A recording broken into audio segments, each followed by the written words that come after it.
बहुत लोग वायरल है जो उनके पास ना कुछ यूनिक पेस्ट है एंड वो आपके सर पे लगा देते हैं एंड उनके बहुत बड़े बड़े क्लेम्स है। ये मर्दों के गंजोपन का ट्रीटमेंट नहीं है। बॉल्डनेस के बाद क्या कोई भी दवाई है जो उसको ठीक कर सकती है? ऐसी कोई चीज एग्जिस्ट नहीं करती जो नए रूट बना दे, इम्पॉसिबल है। आयुर्वेदिक डॉक्टर्स हैं, हर्ब्स हैं, जो लोग मना करते हैं वो कर सकते हैं। तो ये ड्रीम सेलिंग होती है जो कि मतलब सही नहीं है। हेयर ऑयलिंग का क्या सीन है? रूट पे सही बता रहा हूँ, कोई फर्क नहीं पड़ता। ये एक हमारा एक कल्चरल कॉन्सेप्ट है कि चंपी करना है। शैम्पू 1 रुपए से लेकर हाँ। 10,000 रुपए तक की एक बॉटल अवेलेबल है। ये सब कुछ एक ही केमिकल है जो है साबुन। सब मार्केटिंग चीज है। आपको बाल धोने चाहिए, वो शैम्पू से धो लो, साबुन से धो लो, जो आपको अच्छा लग रहा हो। क्या बहुत ज्यादा हार्मफुल होता है कि sulphate and paraben? Paraben is the safest preservative का स्कैल्प ऑयल ही है। सल्फेट फ्री इतना क्लीन ही नहीं कर पाएगा। रीठा, शिकाकाई ये कुछ वर्क करते हैं? तो रीठा शिकाकाई का हेयर ग्रोथ, हेयर लॉस में कोई रोल नहीं है। जैसे रिबॉन्डिंग वगैरह होता सबसे ज्यादा हार्श चीज है जो आप अपने बालों के साथ कर सकते हो। है। हेयर स्पा कुछ वर्क करता है? पैसे बनते हैं जी। केराटिन को तो आपको पता होगा कि वो तो प्रोटीन सोर्स करके बेचते हैं ना। केराटिन में जो केमिकल यूज होता है और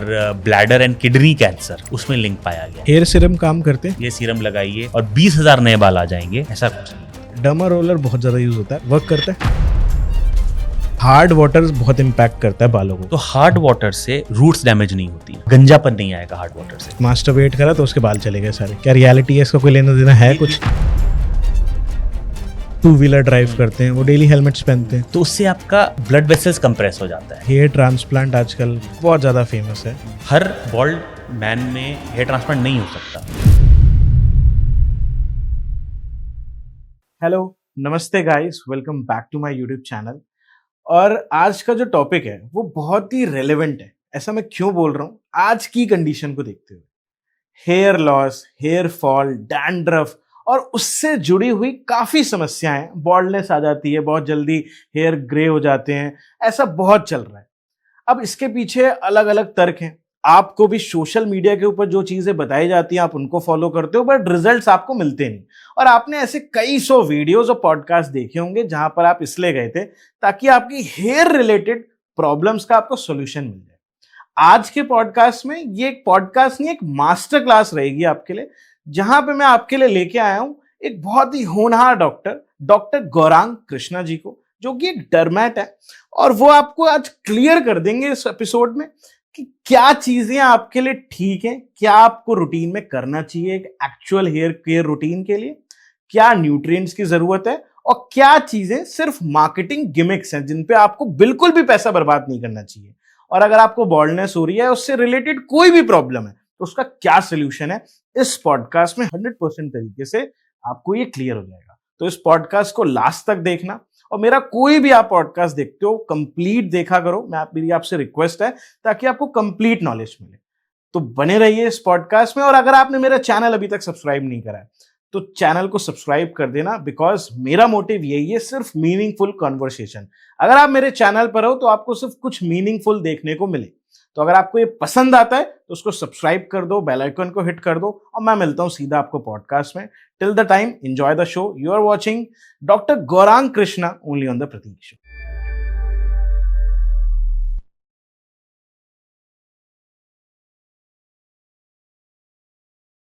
So first of all, thank you for coming and joining us the Prateek show. तो सबसे पहले स्टार्ट करते हैं, एक बहुत ही बेसिक क्वेश्चन है, hair loss and versus hair thinning. शुरुआत कैसे होती है, मतलब इस चीज की आई वांट टू नो कि हेयर थिनिंग जब हो रही है आपकी तो ये आपको समझ जाना चाहिए कि हाँ कुछ गड़बड़ है, and what is here loss, कैसे ये सब चीजें स्टार्ट होती है, आई वांट टू नो। देखिए, तो उसमें 3 चीजें हैं, 3 टर्म्स पे हम बात करते हैं, hair fall, hair loss, let's say hair fall, hair thinning and hair loss. ठीक है, तो सिर्फ अगर बाल झड़ रहे हैं आपके, जो कि सीजनल हो सकता है, स्ट्रेस इंड्यूस हो सकता है, लेडीज में प्रेगनेंसी के, डिलीवरी के बाद हो सकता है, तो ये हेयर फॉल है। और एक होता है नॉर्मल हेयर फॉल, जो आपने सुना होगा दिन के 50 से 100 बाल गिरना नॉर्मल है, क्योंकि वो बाल गिरेंगे, that is normal, that's totally normal in a person जिसके सर पे अच्छे बाल है। तो उसके जिसके सर पे बाल कम है उसके लिए तो 100 बाल गिरना सिग्निफिकेंट हो जाता है, बट जिसके अच्छे बाल है उसके लिए 100 बाल गिरना नॉर्मल है। तो ये है हेयर फॉल, जो कि एक प्राकृतिक चीज है, एक नॉर्मल प्रक्रिया है ह्यूमन बॉडी के साथ। बाल है, बाल गिरेगा, रूट फिर से बाल उगाएगा और यू आर फाइन। दूसरा है हेयर थिनिंग। समय के साथ आपका बाल पतला होता, रूट आपकी पतली होती चली जा रही है, तो आपका बाल भी पतला होता चला जा रहा है। ओके। आपका वॉल्यूम कम हो रहा है। और इन दोनों के कॉम्बिनेशन से हेयर लॉस, आपका बाल पतला भी हो रहा है, बाल ज्यादा झड़ भी रहे, तो आपके सर पे ओवरऑल बाल कम होने लगे, तो ये हो गया हेयर लॉस। ओके। तो हेयर फॉल इतनी चिंता की बात नहीं होती है, खासतौर से अगर जो बाल गिर रहा है वो मोटा नॉर्मल बाल गिर रहा है, चाहे 500 बाल भी गिर रहा हो, कोई प्रॉब्लम नहीं है, वो बाल वापस आ जाएगा। हेयर थिनिंग बहुत मेजर कंसर्न होता है। अगर आपके बालों में पतलापन शुरू हो गया है तो मतलब वो गाड़ी चल पड़ी है, वो घोड़ा दौड़ने लगा है। अच्छा। और अब उसका नेचर है कि वो दौड़ता रहेगा, अब हमें उस नेचर के अगेंस्ट फाइट करके उसको रोकना है। तो hair thinning is a concerning thing, और धीरे धीरे ऐसे ही बॉल्डनेस आती है। और अगर हेयर थिनिंग के साथ साथ आपके बाल झड़ भी ज्यादा रहे हैं, मतलब आपके अंदर हार्मोनल इशू है, बट साथ में आप डाइट खराब कर रहे हो, स्ट्रेस ज्यादा ले रहे हो, और आपके बाल ज्यादा झड़ रहे हैं, तो बॉल्डनेस बहुत जल्दी आ जाएगी, हेयर लॉस बहुत जल्दी हो जाएगा। अच्छा। तो ये एक डबल अलार्म है, बाल पतले भी हो रहे हैं और बाल झड़ भी ज्यादा रहे हैं, तो बॉल्डनेस की तरफ हम जा रहे हैं। सो ये सारी चीजें हैं जो टर्म्स हमें पता होने चाहिए। हेयर फॉल हो रहा है, कोई टेंशन नहीं है, आ जाएगा। हेयर थिनिंग हो रही है, संभल जाओ। हेयर लॉस हो रहा है, बाल अब ओवरऑल कम दिखने लगे हैं, माथा चौड़ा होता जा रहा है, तो इमीडिएट मेडिकल हेल्प लेनी चाहिए। ओके। हेयर लॉस को लेके एंड हेयर थिनिंग के लेके कुछ ना कुछ रीजंस हैं जिसकी वजह से वो होता है। मैंने जितना स्टडी में कर पाया, आई वांट कि आप उसको क्लियर करते जाओ, राइट? जैसे बोलते हैं genetics, one reason is genes. Yes. कि आपके परिवार से आपको कैसे जीन्स मिले, इसका क्या लॉजिक होता है? अब जैसे किसी के फादर के कम है बाल, तो उसके बेटे के भी जनरली कम होंगे, चांसेस बढ़ जाते हैं उनके कम होने के। अच्छा। क्योंकि बॉल्डिंग एक जेनेटिक ट्रेट है। ओके। हर मर्द, हर लड़का बॉल्ड नहीं होता। कुछ लोगों की लाइफस्टाइल बिल्कुल बेकार होती है बट फिर भी बॉल्ड नहीं होते, खूब स्मोक कर रहे हैं बट फिर भी बॉल्ड नहीं होते। और दूसरी तरफ कुछ ऐसे लोग हैं जिन्होंने खाना भी अच्छा खाया है, जिन्होंने आज तक सिगरेट को हाथ नहीं लगाया, शराब को हाथ नहीं लगाया, लेकिन बॉल्ड हो रहे हैं। तो ये होता है क्यों? ये है जेनेटिक ट्रेट। अच्छा। तो हमारे अंदर एक लड़कों में, मर्दों में एक हार्मोन होता है टेस्टोस्टेरोन, और फिर एक हार्मोन होता है डीएचटी, डाइहाइड्रोटेस्टोस्टेरोन। तो कुछ लोगों के, और आजकल तो वो कुछ लोग की मात्रा बहुत बढ़ गई है, कुछ लोगों के सर का ये जो पार्ट है, इसको क्राउन एरिया कहते हैं, टॉप पार्ट है, इसके रूट्स में रिसेप्टर आ जाते हैं। अच्छा। कहते हैं डीएचटी रिसेप्टर। अच्छा। और हार्मोन इन रिसेप्टर के थ्रू आपके रूट के साथ अटैच होता है और रूट को पतला करना शुरू करता है, धीरे धीरे बॉल्डिंग की तरफ आपको लेके जाता है। तो ये रिसेप्टर होंगे कि नहीं होंगे, ये एक जेनेटिक ट्रेट है। तो अगर मेरी फैमिली में ये बॉल्डिंग की प्रॉब्लम चल रही है तो मेरे अंदर होने के चांस बढ़ जाती है। आपकी फैमिली में अगर ये बॉल्डिंग की प्रॉब्लम नहीं है तो आपके अंदर ये जेनेटिक ट्रेट आने के चांस कम हो जाते हैं। अच्छा। जेनेटिक्स में सब कुछ प्रोबेबिलिटी है, कुछ भी 0% 100% नहीं है। फादर बॉल्ड है, 4 भाई हो सकता है बॉल्ड ना हो। फादर बॉल्ड है, 4 भाई बॉल्ड हो सकते हैं, 1 बॉल्ड, 3 नहीं बॉल्ड। तो जीन्स तो सारा प्रोबेबिलिटी का गेम होता है, लेकिन अगर मेरे फैमिली में बॉल्ड लोग हैं तो मेरे अंदर बॉल्डिंग जीन आने की प्रोबेबिलिटी बढ़ जाती है। तो ये जेनेटिक, ये सारा जेनेटिक गेम है। अच्छा, जैसे आपने बताया भी रिसेप्टर वाली बात, सपोज अब जैसे किसी के फादर या फैमिली हिस्ट्री है, उनके घर में बॉल्डनेस है, तो क्या इसको प्रिवेंट करा जा सकता है? अगर जीन्स ही खराब है, मतलब उसको प्रिवेंट कुछ करा जा सकता है? अभी कुछ, अगर अभी जीन्स पे आपका कंट्रोल नहीं है, अच्छा, आ रहा है, मतलब कुछ ऐसी चल रही हैं चीजें जिसमें आप सिलेक्टिव जीन, जिसको हम कहते हैं ना सुपर ह्यूमन की तरफ जा रहे हैं, तो हो सकता है। बट अभी आप अपना एटलीस्ट इस बॉल्डिंग जीन में हम जीन सिलेक्शन नहीं कर सकते हैं, ये एक लक की बात है, आपके अंदर आएगा। हाँ, तो प्रिवेंशन है, तो जीन तो आ गया, तो वो हो गया जेनेटिक। एक चीज होती है एपिजेनेटिक, तो इस जीन को आप क्या एनवायरनमेंट दे रहे हो, उसके हिसाब से वो जीन अपने आप को एक्सप्रेस करेगा, इसको कहते हैं एपिजेनेटिक। अच्छा। अब यहाँ पे लाइफस्टाइल की बात आती है।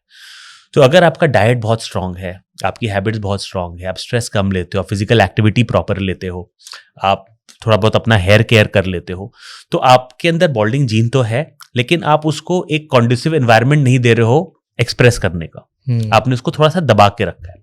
तो आपकी जो बॉल्डिंग होगी वो एक देर 50s में होगी, 60s में होगी।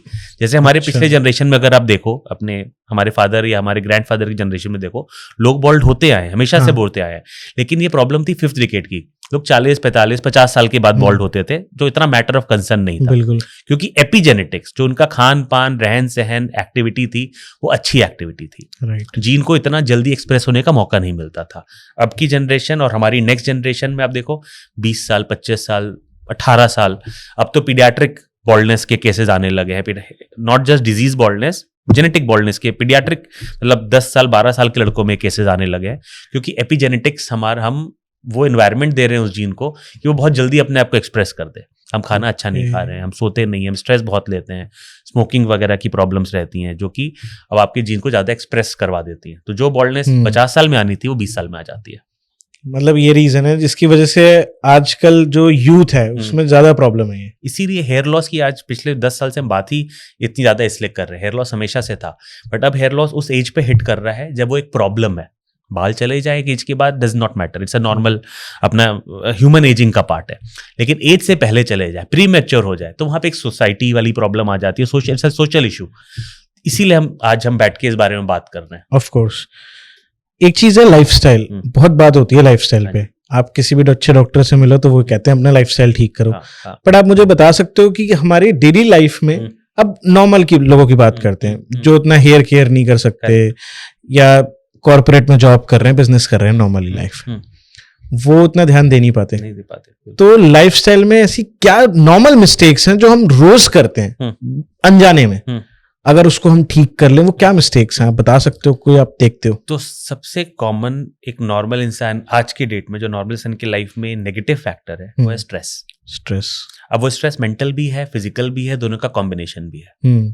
चाहे हम नींद पूरी नहीं कर रहे हैं या एक मानसिक तनाव से गुजर रहे हैं, हमेशा फोन पर हैं। जैसे इसमें एक एग्जांपल देना चाहूंगा, स्ट्रेस वैसे अच्छी चीज है। जब हम केवमैन थे, जब हमारा ह्यूमन इवोल्यूशन हो रहा था, तो स्ट्रेस जब आता है, जब शेर का अटैक हो रहा है, टाइगर अटैक हो रहा है, बरसात तूफान आ रहा है, तो बॉडी के अंदर स्ट्रेस डेवलप होता है। तो बॉडी के अंदर कॉर्टिसोल एक हार्मोन है, उसकी मात्रा बढ़ती है, बीपी बढ़ता है, मांसपेशियों में ताकत बढ़ती है, ताकि आप उस सिचुएशन से लड़ें या उससे भागें, अपनी जान बचाएं। फ्लाइट और फाइट रिस्पॉन्स कहा जाता था इसको।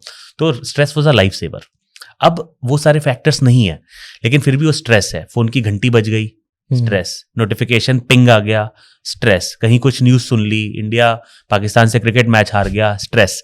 तो हमारा कॉर्टिसोल लेवल जो 3-4 महीने में एक बार बढ़ना चाहिए, वो लगातार दिन में 10-12 बार बढ़ता है, जिसकी वजह से हमारा हेयर लॉस हो रहा है। क्योंकि कॉर्टिसोल एक हार्मोन है जो कि एक हेयर किलिंग हार्मोन है, रूट के लिए अच्छा नहीं है। तो हम ये जो लगातार स्ट्रेस लेते जा रहे हैं अपने नॉर्मल, अब हमें पता भी नहीं है कि वो जो रिंग बज रही है उससे हमारी बॉडी में कॉर्टिसोल बढ़ रहा है, लेकिन वो बढ़ रहा है। और ये सारी चीजें हैं जिसको हमने एक्सेप्ट कर लिया है कि भाई फोन तो दिन के 5 घंटे यूज करेंगे ही, फोन कभी साइलेंट मोड में तो रहेगा नहीं, या तो वाइब्रेशन मोड या रिंग मोड में रहेगा। डिस्टेंस बड़ा कम हो गया, डिस्टेंस कम हो गया। रात को सोते हुए भी फोन साइड में रखा हुआ है, रेडिएशन से जो एक रिंग बज रही है, वो एक सबकॉन्शियस माइंड में भी हम सोते हुए भी स्ट्रेस में है। तो इसकी वजह से ये सबसे कॉमन फैक्टर है आज की डेट में जो हेयर लॉस को बढ़ा रहा है। Number 2, diet. हम वेजिटेरियन प्रमुख देश है, हमारा 90% आई थिंक हमारे वेजिटेरियन डाइट होगा। तो वेजिटेरियन डाइट में न्यूट्रिशन की कमी होती है, क्योंकि हम प्रॉपरली हम क्या खाते हैं, हम चावल, रोटी, आलू, प्रोटीन के नाम पे दाल खा ली, जो कि it's not a good source of protein, minus protein होता है। तो हमारे अंदर डाइट की बड़ी ज़्यादा प्रॉब्लम है। हेयर को आयरन चाहिए, हेयर को प्रोटीन चाहिए, हेयर को ओमेगा कॉम्प्लेक्स चाहिए, हेयर को बायोटिन चाहिए, हेयर को जिंक चाहिए, जो हमारे नॉर्मल दिन डे टू डे खान पान में नहीं होता। आपसे पूछता हूँ, आज आपने क्या कुछ अखरोट खाए? नहीं खाए होंगे। आलमंड्स खाए थे। हाँ, आलमंड्स में भी आलमंड अच्छा है, लेकिन उनकी जो न्यूट्रिशनल वैल्यू है अखरोट की वो बहुत बेटर है आलमंड से। अब हमारा वही होता है, हमारा अगर ड्राई फ्रूट खाने का मन भी करता है, हम काजू किशमिश खा लेते हैं, जो कि सिर्फ हमें कैलोरी और फैट दे रहे हैं, न्यूट्रिशन कम दे रहे हैं। तो डाइट की हमारी मेजर प्रॉब्लम है। तीसरा, जो हम खाना खा भी रहे हैं वो भी पेस्टिसाइड, स्टीरॉयड, हर चीज़ से भरा हुआ है। वो प्योर जिसको हम ऑर्गेनिक फूड कहते हैं, वो कहाँ आमतौर पे लोग नहीं इतना खा पाते हैं। तो हमारा न्यूट्रिशन है, जो हमें लग रहा है कि हम अच्छा खाना खा रहे हैं, फिर भी उसकी न्यूट्रिशनल वैल्यू बहुत कम है। उसके अंदर कंटेमिनेंट्स बहुत ज़्यादा है, तो हमारी बॉडी को इतना सूट नहीं करते हैं वो। प्लस पोल्यूशन, वाटर क्वालिटी, जिससे आप बच नहीं सकते हो। अब आप दिल्ली में हो तो आपको ये सब झेलना पड़ता है, लेकिन ये भी हेयर को हमारे किल करते हैं। तो ये सारे फैक्टर्स हो गए, स्ट्रेस, डाइट, एनवायरमेंटल फैक्टर्स, जो आपने एक्सेप्ट कर लिया है as a normal human being, और ये आपके बालों को किल कर रहा है। ओके, तो लाइफस्टाइल में ये मेजर फैक्टर्स हैं। मेजर फैक्टर्स आपने ज्यादातर सारे ही कवर कर दिए जो मैं आपसे पूछने वाला था। पोल्यूशन, स्ट्रेस पे बात करने वाला था। एंड एक कॉस्मेटिक हम बहुत ज्यादा आजकल बालों में यूज करते हैं, आपको पता है जेन जी कल्चर है। इवन अब हम शूट कर रहे हैं, वैसे अब मैं यूज नहीं करता, क्योंकि मैंने देखा इससे बहुत ज़्यादा प्रॉब्लम हो रही है लोगों को जो मेरे साथ यूज़ कर रहे थे। वैक्स हो गई या फिर ब्लो ड्रायर हो गया या फिर स्प्रेज हो गए, सारी चीज़ें बहुत ज़्यादा यूज़ होती है, कॉमनली यूज़ है बिल्कुल। और ईजिली बहुत अवेलेबल है, हर कोई खरीद लेता है। हम्म। इससे क्या बहुत ज़्यादा हेयर थिनिंग या फिर लॉस हो रहा है, हेयर लॉस? देखो, जैसे आपने कहा ना कि कभी कभी यूज करने में प्रॉब्लम नहीं है, जैसे अभी आपका शो है, आपने थोड़ा सा प्रोडक्ट यूज कर लिया, ब्लो ड्राई Right. कर लिया, इट्स टोटली ओके। ओके, हमारे बॉडी को इतनी रेजिलियंस है कि छोटे मोटे ट्रॉमा सहन कर ले। ठीक है। लेकिन अगर आप इसको रोज करोगे, हम्म, लेट्स से आपने वैक्स लगाया, अगले दिन सुबह उठ के फिर से वैक्स लगा लिया, हम्म, हेड वॉश नहीं किया, फिर अगले दिन छूटा फिर से हेयर वैक्स लगा लिया, तो वो आपके बालों को जो डेड जो लेंथ है इसको तो खराब कर ही रहा है। धीरे धीरे रूट्स में भी पेनिट्रेट हो सकता है क्योंकि आपके स्किन पे बहुत देर तक वो रुक गया। अब वो हाँ। थोड़ा बहुत रूट पे जाके वहां की टिश्यू को खराब कर सकता है। तो इसीलिए एक्सेसिव प्रोडक्ट यूजर्स में हेयर फॉल की प्रॉब्लम ज्यादा हो सकती ज़्यादा बढ़ जाती है। है। अगर आपका रूट मोटा है, हेल्दी है, तो रेजिलियंट है, थोड़ा सा डैमेज होगा, आप उसको कवर कर लोगे, फिर ग्रो हो जाएगा। लेकिन असली प्रॉब्लम तब आती है जब ऑलरेडी आपका रूट डैमेज्ड है, आपको ऑलरेडी हेयर थिनिंग का इशू है और अब आप प्रोडक्ट्स को अब्यूज कर रहे हो, तो ये आपके साथ मतलब जो डेली यूज करते हैं, डेली यूज कर रहे हैं, मतलब हमारा रिकमेंडेशन क्या होता है कि एक तो कभी कभी यूज कर लो, आपकी Right. पार्टी है, शो है, शूट है, कोई इंपॉर्टेंट इवेंट है, आप उस दिन यूज कर लो। वो हफ्ते में एक बार हुआ, 10 दिन में एक बार हुआ। अगर आपको रेगुलर भी करना है तो उसको 2-3 घंटे के बाद वॉश कर लो। उसको स्किन पे ज्यादा जमने का टाइम मत दो, उसको रूट्स के अंदर जाने का टाइम मत दो। लेकिन अगर आप वो नहीं कर रहे हो, प्रोडक्ट पे लेयर लगाए जा रहे हो, तो इससे आपको स्कैल्प में भी इरिटेशन होगा, रूट में भी डैमेज हो सकता है और कई बार ये इरिवर्सिबल भी हो सकता है। पर्टिकुलरली अच्छा। अगर आपके रूट पहले से ही डिजीज्ड रूट्स हैं, पहले से ही थिन रूट्स हैं तो। ओके। अच्छा, स्टेजेस ऑफ हेयर लॉस क्या होता है? बिकॉज आई थिंक हर चीज स्टेज में होती है, हाँ। Stage 1, stage 2। हम्म। कैसे हम अर्ली साइंस पता कर सकते हैं कि भाई अब मेरा चालू हो चुका है हेयर लॉस, अब मुझे अलार्मिंग सिचुएशन है, मुझे समझ जाना चाहिए? तो अगर हम मेल पैटर्न हेयर लॉस की बात करें, हाँ। तो लड़कों की बॉल्डनेस की, तो इसमें 6 कभी-कभी 7 स्टेजेस मानी गई हैं। अच्छा, 7 स्टेजेस हैं? 7 स्टेजेस हैं। लेकिन ये क्लासिफिकेशन इतना स्ट्रॉन्ग क्लासिफिकेशन नहीं है क्योंकि एक डिफ्यूज थिनिंग नाम का भी पैटर्न होता है। लेकिन फिर एक पहले ग्रेड 1 टू ग्रेड 6 की बात कर लें, तो अगर एक जितनी आप एक फिंगर की विड्थ ले लो, ठीक है। जितनी आपकी ओरिजिनल हेयरलाइन पीछे जाती जा रही है, उतने आपको वो ग्रेड बढ़ता जा रहा है। एक फिंगर पीछे गई, ग्रेड 1, 2 फिंगर पीछे गई, ग्रेड 2, 3 से 4 फिंगर हेयरलाइन पीछे चली गई, ग्रेड 3 एंड सो ऑन। लेकिन दूसरी होती है डिफ्यूज थिनिंग। ये जो हम ग्रेड बोलते हैं ना, ये प्योर फॉर्म में बहुत कम लोगों में होता है कि भाई बाल थिक है, बस लाइन पीछे से जाती जा रही है। बहुत कम लोगों में ऐसा, बहुत कम लोगों में। ज्यादातर लोगों में होता है कि लाइन भी पीछे जा रही है, लेकिन ओवरऑल बालों का वॉल्यूम भी कम होता चला जा रहा है। तो अगर किसी के बाल बहुत पतले हो गए ओवरऑल, लेकिन लाइन बस जरा सी पीछे गई है, और आप वो पेशेंट मुझसे पूछेगा मेरी ग्रेड क्या है, मेरा जवाब होगा ग्रेड 1। अच्छा। ग्रेड 1 सुन के लगेगा कि अरे तो बहुत ही अर्ली है, जबकि अर्ली नहीं है, ऑलरेडी आप 50% वॉल्यूम लूज कर चुके हो क्योंकि आपकी डिफ्यूज थिनिंग है। तो इसमें अब जो हम लोग यूज करते हैं कि hairline recession is grade 1 to 6, लेकिन वॉल्यूम के लिए माइल्ड, मॉडरेट, सिवियर। अच्छा। कि भाई आपकी हेयर थिनिंग अगर 30 से 40% है तो आप माइल्ड में हो, आपकी हेयर थिनिंग 40 से 70% है तो आप मॉडरेट पे हो, 70% से ज्यादा हेयर थिनिंग होगी तो आप सिवियर हेयर थिनिंग पे हो। तो हम लोग का क्लासिफिकेशन ये है, hairline recession grade 1, let's say grade 2, but here thinning moderate. तो इस तरह से हम एक्सप्लेन करते हैं अपने पेशेंट्स को, और ऑडियंस को भी समझना चाहिए कि हेयर लॉस का ग्रेडेशन अगर आप गूगल करोगे या चैट जीपीटी करोगे तो वही ग्रेड 1 to ग्रेड 6, ये गलत है। सो grade 1 to grade 6 hairline recession and thinning कितनी हुई है। थिनिंग अब इसके हिसाब से आपको आइडिया लेना होगा कि आपका कितना लॉस हो चुका है, आपको क्या ट्रीटमेंट करने की जरूरत है, क्या अलार्म साइन बजा है या नहीं बजा है। एक बड़ा इंटरेस्टिंग स्टैट्स मैं आपको बताता हूँ। आपके हेयर जब तक 50% थिन ना हो जाए, आपको रियलाइज ही नहीं होगा कि आपके हेयर में कुछ कमी हो रही है। राइट। 50% ये हेयर का बफर है, मतलब नेकेड आई 50% तक तो रजिस्टर ही नहीं करती है। उसके बाद आपको लगता है हाँ मेरे बाल कम हो रहे हैं, कि सामने वाले को लगता है अच्छा बाल कम हो रहे हैं, तब आप सोचते हो कि अच्छा प्रॉब्लम है, और फिर जब तक आप मेडिकल इंटरवेंशन या खुद कुछ इंटरवेंशन लेते हो तब तक वो 20% और 70% जा चुके होते हैं। तो 50% के बाद रिवर्सल नहीं है, इंप्रूवमेंट है बट कंप्लीट रिवर्सल नहीं है। 50% से पहले फुल रिवर्सल पॉसिबल होता है। तो हम लोग अपने पेशेंट को एडवाइस ये करते हैं कि भाई अगर आपके फैमिली में है प्रॉब्लम तो आप 18 साल के बाद से ही अलर्ट हो जाइए, चेक करते रहिए।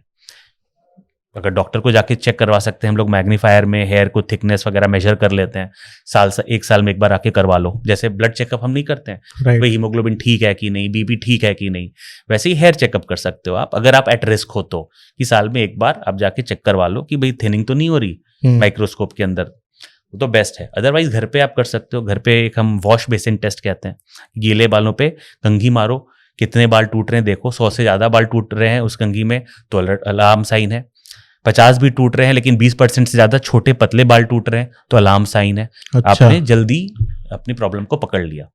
तो ये सारी चीजें हैं जो आप कर सकते हो अर्ली आपकी डिजीज को कैच करने के लिए। और अगर अर्ली कैच कर लिया आपने तो उस समय आप अलर्ट हो जाओगे, अपना लाइफस्टाइल बेटर कर लोगे, मेडिकल इंटरवेंशन नीड है तो वो कर लोगे, बॉल्डनेस से बच जाओगे।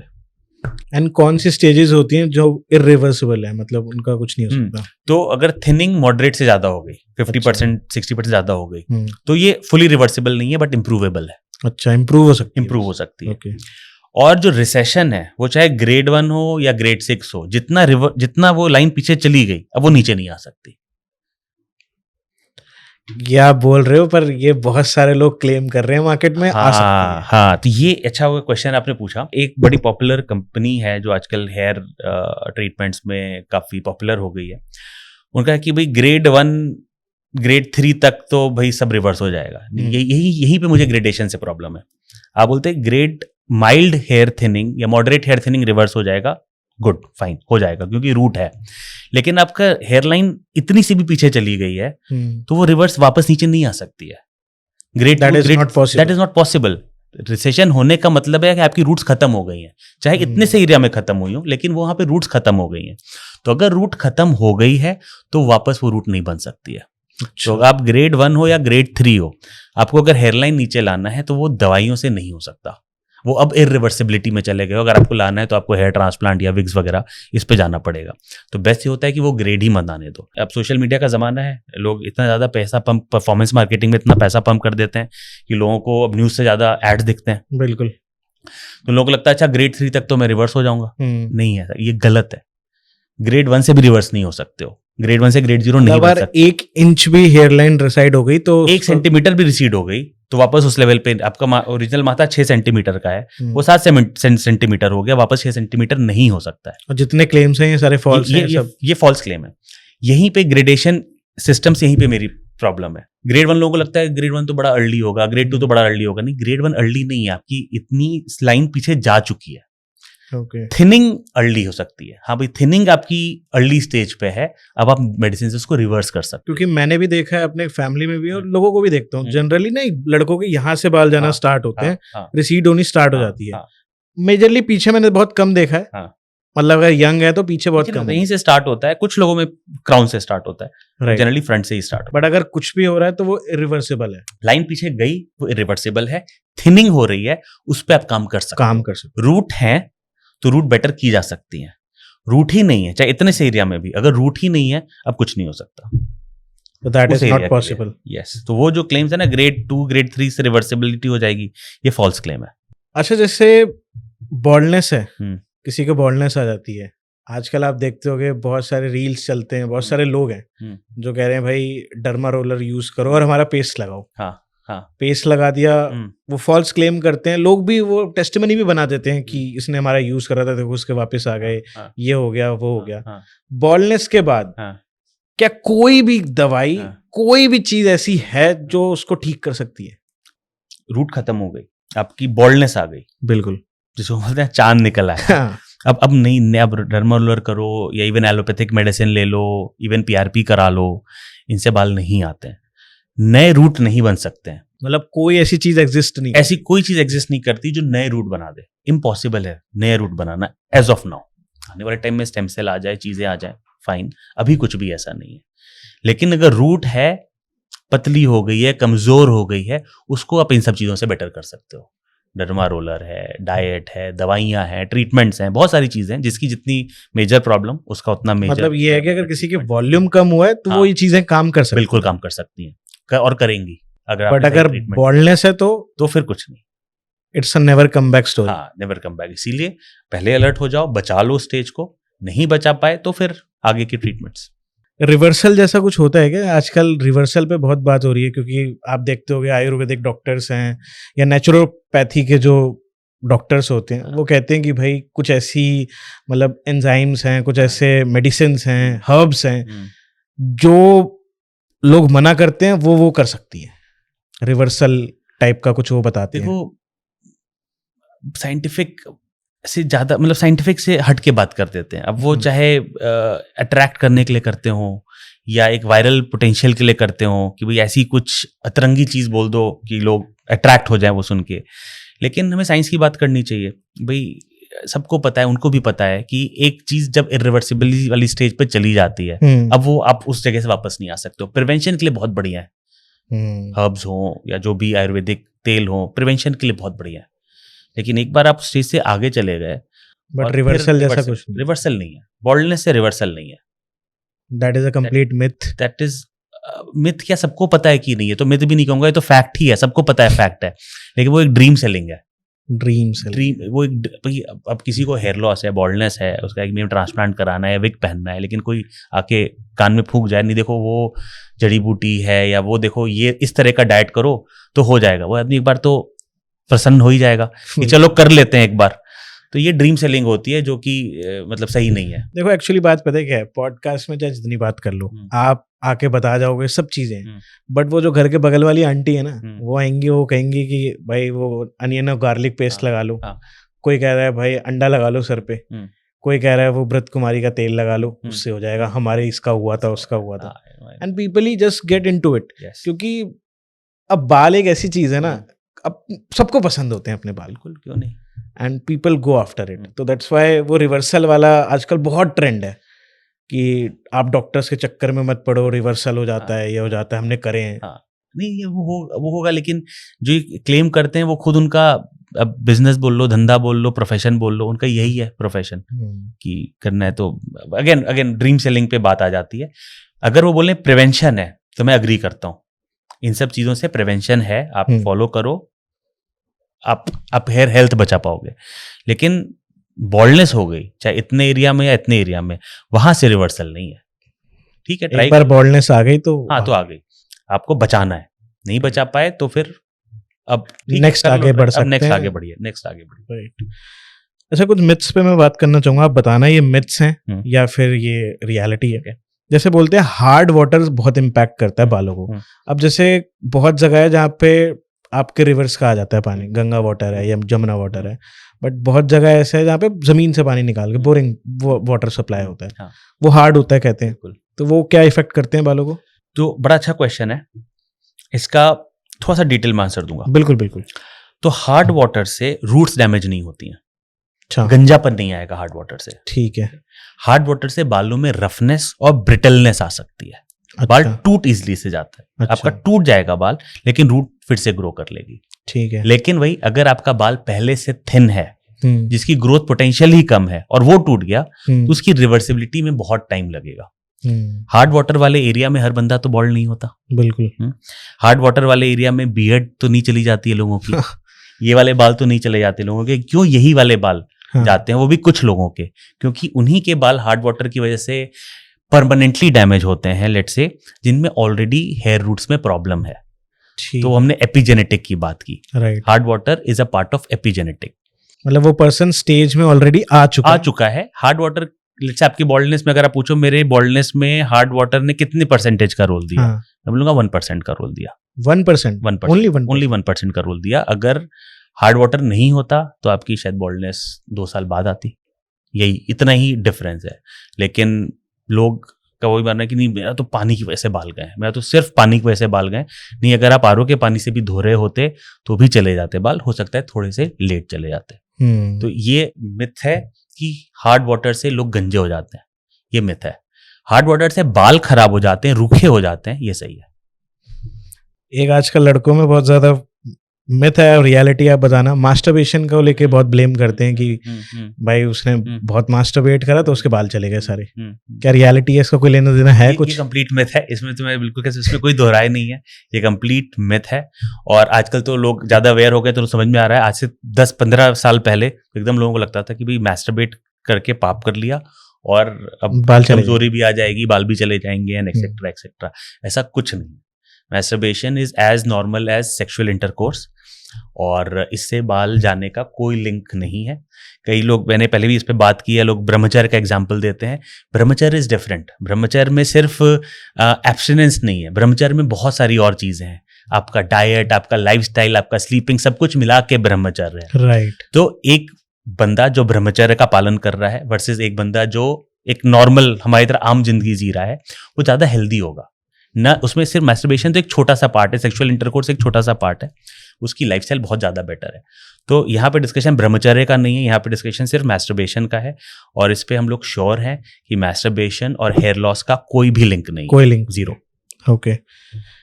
हेलमेट का बहुत ज्यादा बताते हैं, जो लोग कैप वेयर करते हैं, स्पोर्ट्स पर्सन हैं या फिर जो लोग 2 व्हीलर ड्राइव करते हैं, वो डेली हेलमेट्स पहनते हैं, तो वो क्या बहुत ज्यादा इफेक्ट करता है बालों को? सिंपल भाषा में अगर बोलूँ तो इफेक्ट नहीं करता है। कैप पहनना, हेलमेट लगा लेना 3-4 घंटे 5 घंटे इज नॉट अ प्रॉब्लम। लोगों को क्या लगता है हमें हवा नहीं मिल रही है, ऑक्सीजन नहीं मिल रही है। प्लीज, ऑक्सीजन जो हमारे बालों को मिलती है, रूट्स को मिलती है, वो ब्लड से मिलती है, एनवायरमेंट से नहीं मिलती। हम सांस लेते हैं, वो ब्लड में ऑक्सीजन जाता है, अब वो रूट को देता है, ना कि हवा से आ रहा है। हाँ, अगर आपने बहुत टाइट हेलमेट लगातार 10-10 घंटे 20-20 घंटे 5 साल 10 साल तक यूज किया, तो उससे आपका ब्लड वेसल्स कंप्रेस हो जाता है। अच्छा। इसको कहते हैं हाइपोपरफ्यूजन। इतना प्रेशर आपने दे दिया कि उस जगह पे ब्लड फ्लो ही, बट वो बहुत हैवी यूज करने पे, बहुत हैवी यूज करने पे। ऐसा नहीं कि मैंने 5 दिन ऐसे स्किन को ऐसे दबा दिया तेज से या तेज बैंड कर दिया तो मेरा हेयर लॉस हो जाएगा। अच्छा। ऐसा नहीं है, लगातार क्रॉनिकली करते गए तो वहां पे धीरे धीरे ब्लड फ्लो कम हो जाता है। अब उसको ऑक्सीजन कम मिला, इसका नाम है हाइपोपरफ्यूजन, जिससे रूट्स डैमेज हो सकती हैं। कैप अगर आप 24 घंटे 20 साल भी पहनो, उसका इतना प्रेशर नहीं है, लेकिन बहुत टाइट हेलमेट्स, बहुत टाइट बैंड्स अगर आप पहनोगे तो शायद हेयर लॉस हो सकता है कई सालों में। एक्चुअली वो एग्जांपल देते हैं रिजिडिटी का, कि रोज टच हो रहा है, टच से प्रॉब्लम नहीं है। ओके। तेज प्रेशर हमने इतना दबा दिया कि ब्लड फ्लो रुक गया वहां पे, तब प्रॉब्लम आ सकती है, अदरवाइज प्रॉब्लम नहीं। ओके। स्वेटिंग का क्या कोई इशू होता है? जैसे वर्कआउट लोग करते हैं, बहुत स्वेटिंग आती है। ये भी बड़ी कॉमन मिथ है। Answer is no. स्वेटिंग से हेयर लॉस नहीं होता है। इनफैक्ट वर्कआउट करना, स्वेट करना आपकी बॉडी के लिए, आपके बालों के लिए अच्छा है। ये अच्छा है, ये अच्छा है क्योंकि आपके टॉक्सिन्स निकल रहे हैं, आपके पोर्स खुल रहे हैं, सर्कुलेशन बढ़ रहा है ब्लड का, तो sweating is not a problem. आपको पता है, आप ये सब बोल के बहुत लोगों को धंधा बंद करवा दो। स्वेटिंग से किसका? नहीं, ऐसी ये बहुत नॉर्मल बातें हैं। हाँ, जो आप बहुत इजीली सुनोगे लोगों से ना। अरे ये बिल्कुल है। कई लोग तो, कई लड़के आते हैं बोलते हैं हम जिम बंद कर रहे हैं। बोले क्यों, क्या हो गया? नहीं, स्वेटिंग से हेयर लॉस किसी ने बोला नहीं। जिम करो भाई, एक्सरसाइज करो, खेलो, आपका और बाल बेटर होंगे, खराब नहीं होंगे। तो स्वेटिंग से हेयर लॉस ज्यादा नहीं होता 100%। अच्छा, स्मोकिंग एंड अल्कोहल का क्या परसेंटेज आप बोलोगे कंट्रीब्यूट करता है? बिग कंट्रीब्यूटर्स, अगेन जेनेटिक्स तो मेन ही है, लेकिन जिनके अंदर जेनेटिक ससेप्टेबिलिटी है उसके अंदर स्मोकिंग हेयर किलर है। अच्छा। जब आप ज्यादा स्मोक करते हो, निकोटीन जाता है आपके आर्टरीज, जो आपके ब्लड वेसल्स हैं, उसमें ब्लॉक आता है, उसकी वो सिकुड़ जाती हैं, न्यूट्रिशन पूरा नहीं मिलता है बालों को, और बालों का फॉल, रूट्स का पतलापन, ये और ज्यादा बढ़ जाता है। अल्कोहल अगर नियमित मात्रा में ले रहे हैं आप, तो इतना डायरेक्ट हेयर पे इम्पैक्ट नहीं है, लेकिन अगर आप एक्सेसिव ले रहे हैं जिसकी वजह से आपका न्यूट्रिशन खराब हो रहा है, आपके लिवर में इश्यूज आ रहे हैं, तो ऑफ कोर्स हेयर को भी वो डैमेज करेगा ही। एक मेरा कॉमन क्वेश्चन था, एज अ आप तो डॉक्टर हो तो ओवरऑल भी बता सकते हो, लोगों का एक्चुअली मुझे ऐसा लगता है कि smoking is more and more harmful than taking alcohol. I would agree to that, yes. So smoking का ऐसा है कि एक सिगरेट भी आप पी लेते हो तो भी वो कहीं ना कहीं इम्पैक्ट कर रहा है। अगर आप कोई मेडिकल ओपन करो, हमारी मेडिकल की बाइबल होती है हैरिसन, अच्छा, उसकी आप डिजीजेस पढ़ो, ऑलमोस्ट हर डिजीज का one of the aggravating factors या कॉजिंग फैक्टर स्मोकिंग। अल्कोहल हर जगह नहीं मिलेगा आपको, बट स्मोकिंग आपको हर जगह मिलेगा। वो किडनी डिजीज हो, लंग डिजीज हो, हार्ट डिजीज हो, लिवर डिजीज हो, skin, hair, smoking is there, smoking proven. Alcohol अगर आप इतना ज्यादा लेते हो कि आपका लिवर पे इफेक्ट आ रहा है, सिरोसिस हो रहा है, तब वो इफेक्ट कर सकता है, तब आपको किल कर रहा है वो। बट जो एक नॉर्मल सोशल अल्कोहल ड्रिंकिंग होता है, अगर हम इन लिमिट अगर हम उसको स्मोकिंग से कंपेयर करें तो smoking is a major killer than alcohol. Okay. Sleep cycle क्या इफेक्ट करता है? बिल्कुल 100%। क्योंकि स्लीप साइकिल सबका खराब हो, सबका खराब है। स्लीप ड्यूरेशन भी खराब है, क्वालिटी ऑफ स्लीप खराब है, टाइमिंग स्लीप का खराब है, तीनों इंपॉर्टेंट है। 6 to हम सुनते हैं 6 to 7 आवर्स की स्लीप चाहिए, बॉडी को चाहिए रेस्ट। हेयर भी एक जो हेयर का रूट है वो एक ग्रोइंग सेल है, लाइफ सेल है, उसको चाहिए रेस्ट, तभी उसको प्रॉपर न्यूट्रिशन मिलेगा, उसका प्रॉपर डिवीजन होगा। तो sleep is very important. Duration कितने घंटे की? 6 आवर्स मिनिमम, 6 8 आवर्स प्रेफरेबल, ये चाहिए ह्यूमन बॉडी को। क्वालिटी ऑफ स्लीप, आप सो तो रहे हो 6 घंटे, लेकिन उसमें आपकी रेम स्लीप, जिसको डीप स्लीप बोलते हैं, वो कम से कम 2 घंटे की है कि नहीं, दैट इज वेरी इंपॉर्टेंट। वही रेस्टिंग है, बाकी टाइम तो आप इधर उधर टर्न टॉपसी टर्वी हो रहे हो, which is Kameng but still your subconscious, your active. जो रेम स्लीप है, डीप स्लीप है, वहां पे आपकी असली हीलिंग होती है। तो आपकी क्वालिटी ऑफ स्लीप क्या है वो बड़ा इंपॉर्टेंट। इसलिए आजकल लोग वो बैंड्स रिंग्स पहन रहे हैं कि स्लीप मॉनिटर करना है, right. हम कितनी कैलोरीज बर्न करने के लिए वो बैंड नहीं पहना है, स्लीप मॉनिटरिंग के लिए कि आपकी रेम स्लीप आपने कितनी ली। और थर्ड, टाइमिंग। लेट्स से जो ह्यूमन हमारी बनावट है, हम सोलर साइकिल पे चलते हैं, सन के साथ उठो, सन के साथ सो जाओ, ये आइडियल है। तो अगर आप 9-10 बजे सो रहे हो, 11 बजे सो रहे हो और सुबह 6, 6:30, 7 बजे उठ रहे हो, तो ये आइडियल है। आप रात को 3 बजे सो रहे हो और सुबह 11 बजे उठ रहे हो, आपने 8 घंटे की स्लीप ली है, लेकिन ये आइडियल नहीं है। आपकी बॉडी का हार्मोनल सिस्टम, ये सारा जो आपकी बॉडी की बनावट है, ये इस हिसाब से नहीं बनी हुई है। आपने 20 साल तक ऐसा कर लिया, अब आपने बॉडी को अडेप्ट कर लिया, लेकिन आप किसी दिन 10 बजे सो रहे हो, किसी दिन 3 बजे रात को सो रहे हो, किसी दिन 2 बजे सो रहे हो, तो ये आपकी बॉडी के ऊपर स्ट्रेस है। सो आप 8 घंटे की ले रहे हो नींद, रेम स्लीप भी, उसमें डीप स्लीप में भी जा रहे हो, लेकिन कभी बिल्कुल टाइमिंग कभी ये कभी वो कर रहे हो, तो ये भी आइडियल नहीं है। तो ड्यूरेशन भी हमें देखना है, क्वालिटी भी देखनी है, और क्या टाइमिंग हो रही है उस चीज की वो भी देखना है। एटलीस्ट 6 आवर्स की तो होनी चाहिए, और 2 आवर्स की डीप स्लीप होनी चाहिए। पोल्यूशन क्या इफेक्ट करता है? पोल्यूशन, चाहे वो वाटर पोल्यूशन हो, एयर पोल्यूशन हो, दोनों ही इफेक्ट करता है आपके हेयर क्वालिटी को। आपके हवा में बहुत ज़्यादा जब स्मॉग होता है, तो आप देखोगे बरसात के मौसम में आप नोटिस करते होगे नॉर्थ इंडिया में हेयरफॉल बढ़ जाता है। तो नमी वाला वेदर, बहुत ड्राई वेदर, इसमें हेयरफॉल बढ़ सकता है। और वाटर पोल्यूशन, वही हमने हार्ड वाटर की बात कर ली, आपके वाटर में क्लोरीन बहुत ज़्यादा है, स्विमिंग पूल से आप निकलते हो तो कैसे हार्ड होके बाल निकलते हैं, बिल्कुल रफ होके निकलते हैं। तो वाटर क्या वाटर जा रहा है, उससे आपके बालों की क्वालिटी पे तो फर्क पड़ता ही पड़ता है। ओके, अब डेली लाइफ एंड कुछ बात करेंगे कि कैसे बेटर करा जा सकता है, बिकॉज अभी हमने तो उस पर बात करी कि रीजंस क्या हैं या मिथ्स क्या है उससे जुड़े हुए। एक कॉमन, अगर आप बता सको, एक ऐसा रूटीन, हेल्दी हेयर रूटीन सबके लिए जो फॉलो भी करा जा सके। बिल्कुल, एक्चुअली डॉक्टर्स कुछ ना फैंसी बता देते हैं, ये करो, ऐसा डाइट लो, वैसा डाइट लो, जो एक्चुअली मैं अगर आपको बताऊं बहुत फास्ट लाइफ में पॉसिबल नहीं है। अगर कोई जिसके पास टाइम है एक्चुअली वो चीज़ों को कर सकता है, बट बहुत फास्ट लाइफ है तो उसके लिए नहीं है। तो क्या हेल्दी और आइडियल रूटीन होना चाहिए अगर किसी को अपने बालों की केयर करनी है? तो प्रैक्टिकल चीजें बोलूंगा, बिल्कुल, कोई भी फॉलो कर सकता है। बिल्कुल बिल्कुल। आप सुबह 7 से 8 के बीच में उठो, ठीक है। उसके बाद जो भी आपका जो ब्रेकफास्ट है वो आपका मेन मील करो। आप ट्राई करो कि जल्दी उल्टा होता है, लोगों का डिनर मेन मील होता है एंड ब्रेकफास्ट लाइट होता है, चले जाते हैं। थोड़ा सा एफर्ट डालना है, इसलिए बहुत ज़्यादा एफर्ट नहीं डालना है। ब्रेकफास्ट आप अपना अच्छा करो और ट्राई करो कि जो भी आपके दिन के कार्ब्स आ रहे हैं वो ब्रेकफास्ट में आ जाए और प्रोटीन तो रहे ही। राइट। उसके बाद जब आप जो healthy let's say hair hygiene है उस पर ध्यान दो। कई लोग बोलते हैं भाई ज़्यादा हवा बाल नहीं धोने चाहिए, शैम्पू नहीं करना चाहिए। देखो, शैम्पू साबुन सब मार्केटिंग चीज़ है। आपको बाल धोने चाहिए, वो शैम्पू से धो लो, साबुन से धो लो, जो आपको अच्छा लग रहा है उससे धो लो। साबुन से धो सकते हैं? हाँ, इस पे बड़ा अच्छा, मैं इस पे डिटेल में बताऊंगा। साबुन से बाल धो सकते हैं, जिसको भी आपको अच्छा लग रहा हो उससे आप उसको अपने क्लीनलीनेस करो। कई लोग बड़ा प्राउडली करते हैं, हमने एक हफ्ते में एक बार बस बाल धोते हैं तभी हमारे बाल अच्छे हैं। ऐसा नहीं है, आप फंगस अट्रैक्ट कर रहे हो, गंदगी अट्रैक्ट कर रहे हो। तो अगर आपका स्कैल्प ऑयली है, आपका काम ऐसा है कि आप पसीना आपको ज़्यादा आता है, बाहर धूल मिट्टी में रहते हो, तो हर दिन आप बालों को क्लीन करो। कोई प्रॉब्लम नहीं है, उससे कोई प्रॉब्लम, फायदा है भाई। इन्फेक्शन कम होगा, डैंड्रफ कम होगा, आपका हेयर का स्कैल्प का हाइजीन अच्छा होगा। तो कोई भी आप अच्छी क्वालिटी का शैम्पू जो या साबुन जो आपको अच्छा लगता है उसको चुनो और उससे आप अपना वॉश करो। उसके बाद ड्रायर वगैरह बहुत ज़्यादा इस्तेमाल मत करो। करना ही है, जल्दी है तो टॉवल से सुखा लो या फिर कोल्ड हवा से, ड्रायर को कोल्ड सेटिंग में करके उससे सुखा लो, तो वो आपके बालों को इतना डैमेज नहीं करेगा, अच्छा रखेगा। प्लस ओवरऑल अपने दिन में न्यूट्रिशन पे ध्यान दो। सिर्फ फास्ट फूड, अब फास्ट लाइफ है, मन करता है बर्गर खा ले, पिज्ज़ा खा ले, कभी कभी खा लो, बट घर का खाना खाओ, थोड़ा सा न्यूट्रिशियस खाना खाओ। सिर्फ रोटी और आलू मत खाओ, दाल रहे, छोले रहे, राजमा रहे, पनीर रहे, कभी कभी सोया खाओ। तो आपको थोड़ा सा प्रोटीन पे ध्यान देना पड़ेगा। फिर वो तो बस बहाना हो गया कि नहीं अब इतना टाइम नहीं है, इतना तो करना पड़ेगा, बेयर मिनिमम है। उसके अलावा फिर वही मोबाइल को मैं यही एडवाइस देता हूँ कि सोने से 1 घंटे पहले मोबाइल मत देखो। सोते हुए मोबाइल को साइलेंट मोड में रख के थोड़ा सा दूर रखो, अपने हैंड की रीच से बाहर रखो। सोते मतलब मोबाइल देखते देखते मत सो। 1 घंटे रिलैक्स करके किताब पढ़ लो, बात कर लो बच्चों से, पार्टनर से, पेरेंट्स से, और फिर उसके बाद सो। और एक अच्छी डीप स्लीप लो।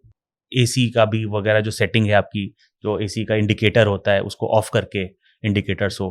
टोटल डार्कनेस ट्राई करो कि डार्कनेस में आप सो, तो आपकी रेम स्लीप बेटर होती है। तो ये सारी चीज़ें करनी है आपको। ओके अच्छा, बेस्ट डाइट फॉर हेयर जो इंसान करेगा, एक्चुअली मैंने ऐसा पढ़ा भी और देखा भी, काफ़ी सारे डॉक्टर्स ने बोला है कुछ ना माइक्रो न्यूट्रिएंट्स और कुछ मिनरल्स होते हैं जो बालों की उसके लिए बहुत इंपॉर्टेंट है।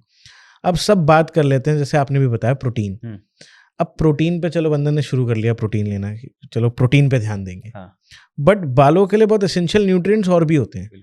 तो अगर हम उस पर थोड़ा सा देख सकें, बता सकें उनके लिए, अगर उनसे रिलेटेड कुछ बेस्ट फूड्स जो बालों के लिए स्पेशली उनको हेल्प कर सके। तो मैक्रोज तो हमने बात कर ली भाई, मैक्रो तो चाहिए ही चाहिए, प्रोटीन है मतलब इस पर कोई डिबेट ही नहीं है। लेकिन माइक्रोज आर इक्वली इंपॉर्टेंट, कि आपने जो प्रोटीन खाया है वो लगना भी तो चाहिए। बिल्कुल, उसके लिए माइक्रो न्यूट्रिएंट्स, विटामिन और मिनरल्स की जरूरत है। तो जो मिनरल्स की पहले बात करें, आयरन का डायरेक्ट लिंक है। अब जिसमें हीमोग्लोबिन कम है उसका हेयरफॉल बढ़ जाता है, जिसको अनीमिया, वही हीमोग्लोबिन कम है उसका हेयरफॉल बढ़ जाता है। तो आयरन सबसे इंपॉर्टेंट माइक्रो न्यूट्रिएंट है बालों के लिए। वो कहाँ से मिलेगा आपको? जितनी भी हरी सब्जियां हैं, ग्रीन लीफी वेजिटेबल्स, आपको पालक मिल गया, जो भी लाल कलर की है, एप्पल, अनार, बीट रूट, इससे आपको आयरन मिल गया। नहीं कर पा रहे हो तो आयरन सप्लीमेंट्स होते हैं। Number 2 is zinc. Apart from immunity, हर चीज में जिंक हेल्प करता है और बालों पे खासतौर से हेल्प करता है।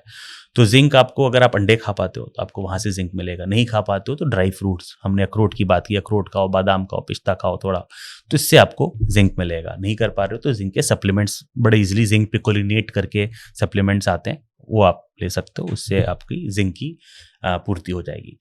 तो ये मेन मिनरल्स हैं जो हमें, मिनरल्स। थोड़ा बहुत सेलेनियम चाहिए होता है। सेलेनियम जनरली भाई हमें नट से, अंडों से मिल जाता है, जो कि एंटीऑक्सीडेंट होता है। अब हमें चाहिए विटामिन। तो सबसे इंपॉर्टेंट विटामिन है वो है बायोटिन। बी कॉम्प्लेक्स का एक पार्ट होता है बायोटिन। तो बायोटिन हमें चाहिए। बायोटिन हमें एग से मिलेगा, मिल्क से मिलेगा और ड्राई फ्रूट से मिलेगा। दूसरा हमें चाहिए होता है vitamin A. Vitamin A, vitamin A बहुत दिनों बाद मैंने नाम सुना है विटामिन ए। हाँ, विटामिन ए तो मतलब बड़ा कॉमनली यूज, मतलब आपके सबसे इंपॉर्टेंट, आपके विजन, आई के लिए सबसे इंपॉर्टेंट विटामिन ए। और हेयर के लिए भी बायोटिन के बाद आता है विटामिन ए, जो आपको पीली सब्जियों से मिलता है। कैरेट, पपीता और क्या, जो भी पीली, कद्दू, पंपकिन, तो इन सब चीज़ों से आपको विटामिन ए मिलेगा। तो ये माइक्रो न्यूट्रिएंट्स हैं जिसपे। और हाँ, एक चीज़ भूल गया मैं, omega complex, omega 3, omega 6, omega 9, ये बहुत ज़्यादा इंपॉर्टेंट। अब ये वेजिटेरियन को तो मिलता है, और ये वेजिटेरियन को नहीं मिलता। सबसे बड़ी प्रॉब्लम है ये वेजिटेरियन को नहीं मिलता। तो अब भाई फिश जो खा रहे हैं उनके लिए तो सॉर्टेड है वो, नहीं तो फिश ऑयल कैप्सूल्स आते हैं। कई लोग बोलते हैं नहीं हमें तो फिश ऑयल, मतलब कैप्सूल में भी फिश नहीं चाहिए। हाँ। तो उनके लिए अब veg source of veg supplements भी आते हैं। हाँ, अब आप सीड्स पे जाओ, चिया सीड खाओ, फ्लैक्स सीड खाओ, पंपकिन सीड खाओ, सनफ्लावर सीड खाओ, उनसे ले सकते हैं। उनसे आप फिर ओमेगा कॉम्प्लीमेंट लो। हेयर ऑयलिंग का क्या सीन है? बिकॉज ये हेयर ऑयलिंग बड़ी, हाँ। तो हेयर ऑयलिंग के बारे में जैसे ही मैं बोलता हूँ मैं ट्रोल होना शुरू हो जाता हूँ, बड़ी गाली खाते हैं। नहीं तो हेयर ऑयलिंग से हेयर रूट पे, सही बता रहा हूँ, कोई फर्क नहीं पड़ता। ये एक हमारा एक कल्चरल कॉन्सेप्ट है कि चंपी करना है और वो रूट में जाके पोषण देता है, ऐसा कुछ भी नहीं है। खासतौर से जो ऑयल हम यूज करते हैं ये सालों से चला रहा है, कल्चरल, हमारे लिए कल्चरल है। और भाई हमारे ब्लड में आ चुका है हेयर ऑयल। मुझे तो डांट पड़ती है कभी कभार कि तू अपने बालों पे कभी तेल नहीं लगाता है, कुछ वो स्टैंडर्ड है। वो इसके बाल गए क्योंकि कभी तेल ही नहीं लगाया। हाँ। तभी तो गंजा हो गया। ऐसा नहीं होता। खासतौर से जो ऑयल हम यूज करते हैं, कोकोनट ऑयल, बादाम का ऑयल, आंवला ऑयल, मस्टर्ड ऑयल, इसका रूट पे कुछ भी नहीं है, कोई जीरो रोल है। चिकनाई के लिए आप यूज करते हैं। बालों को, हेयर ऑयल को हमें ऐसे रगड़ने का कोई फायदा नहीं है। बाल कहाँ लगाना है? हमें ऊपर से लगाना है। चिकनाई के लिए इसको हम कहते हैं कंडीशनिंग। तो हेयर ऑयल का काम है कंडीशनिंग। अब दूसरे आते हैं आयुर्वेदिक ऑयल्स, अनियन का oil, rosemary oil, castor oil. इसमें थोड़ा सा हेयर स्टिमुलेटिंग प्रॉपर्टी है, रूट स्टिमुलेटिंग प्रॉपर्टी है। तो ये ओके है, ठीक है, आपको थोड़ा बहुत हेयर लॉस हो रहा है, आपने अनियन ऑयल जो हर्ब्स से रिलेटेड है, ठीक कुछ है। ऐसे हर्ब्स है जिनका फायदा है हेयर रूट में, वो वाले oil as a anti hair loss oil use किए जा सकते हैं, न कि coconut oil, almond oil, mustard oil, ये चिकनाई के लिए। हेयर कलर का क्या रहता है? क्योंकि हेयर कलर आजकल आप देखते होगे, मैं तो ये देख रहा हूँ आजकल 18 साल के बच्चे को भी हेयर ग्रे हो रहा है, ग्रेइंग हो रही है उसके हेयर, इसको प्री मैच्योर ग्रेइंग बोलते हैं। ये क्यों हो रही है, इस पर हम थोड़ा बाद में डिस्कस कर लेंगे, अभी उस पर डिस्कस कर लेते हैं। बट क्या है, हेयर कलर का रहता है कुछ डैमेज रहता है बालों को? हेयर कलर अगर आप अच्छी क्वालिटी का यूज कर रहे हो, जिसको कहते हैं अमोनिया फ्री, लेस पीपीडी, तो इनका ज्यादा डैमेज नहीं है। ठीक है। अगर हम कंपेयर करें no hair colour versus hair colour, तो of course no hair colour is ideal, मत करो यूज। लेकिन अगर सफेद हो रहे नहीं, आपको अच्छा लग रहा है, तो आप एक अच्छी क्वालिटी का हेयर कलर यूज कर सकते हो, उससे हेयर रूट में डैमेज नहीं होता है, अनलेस आपने स्कैल्प में बहुत कर दिया, आपने खूब हेयर कलर लगा लिया, स्कैल्प पे अच्छे से धोया नहीं, तो वो आपका थोड़ा सा स्किन में पेनिट्रेट होकर रूट को डैमेज कर सकता है। बट अदरवाइज आपने ठीक तरीके से लगाया, धो लिया, एक्सपर्ट गाइडेंस में लगाया, तो आपके हेयर रूट में डैमेज नहीं है, यूज कर सकते हैं, आप यूज कर सकते हैं, हेयर लॉस के लिहाज से प्रॉब्लम नहीं है। अभी आपने बताया अच्छा हेयर कलर, हाँ, अब अच्छा हेयर कलर का क्या मीनिंग होता है? अब अच्छा हेयर कलर का मतलब यही होता है कि हमें दो केमिकल हैं, जो एक अमोनिया फ्री तो अब ऑलमोस्ट सारे ही हो गए हैं, लेकिन एक केमिकल होता है जो कलर देता है, पीपीडी।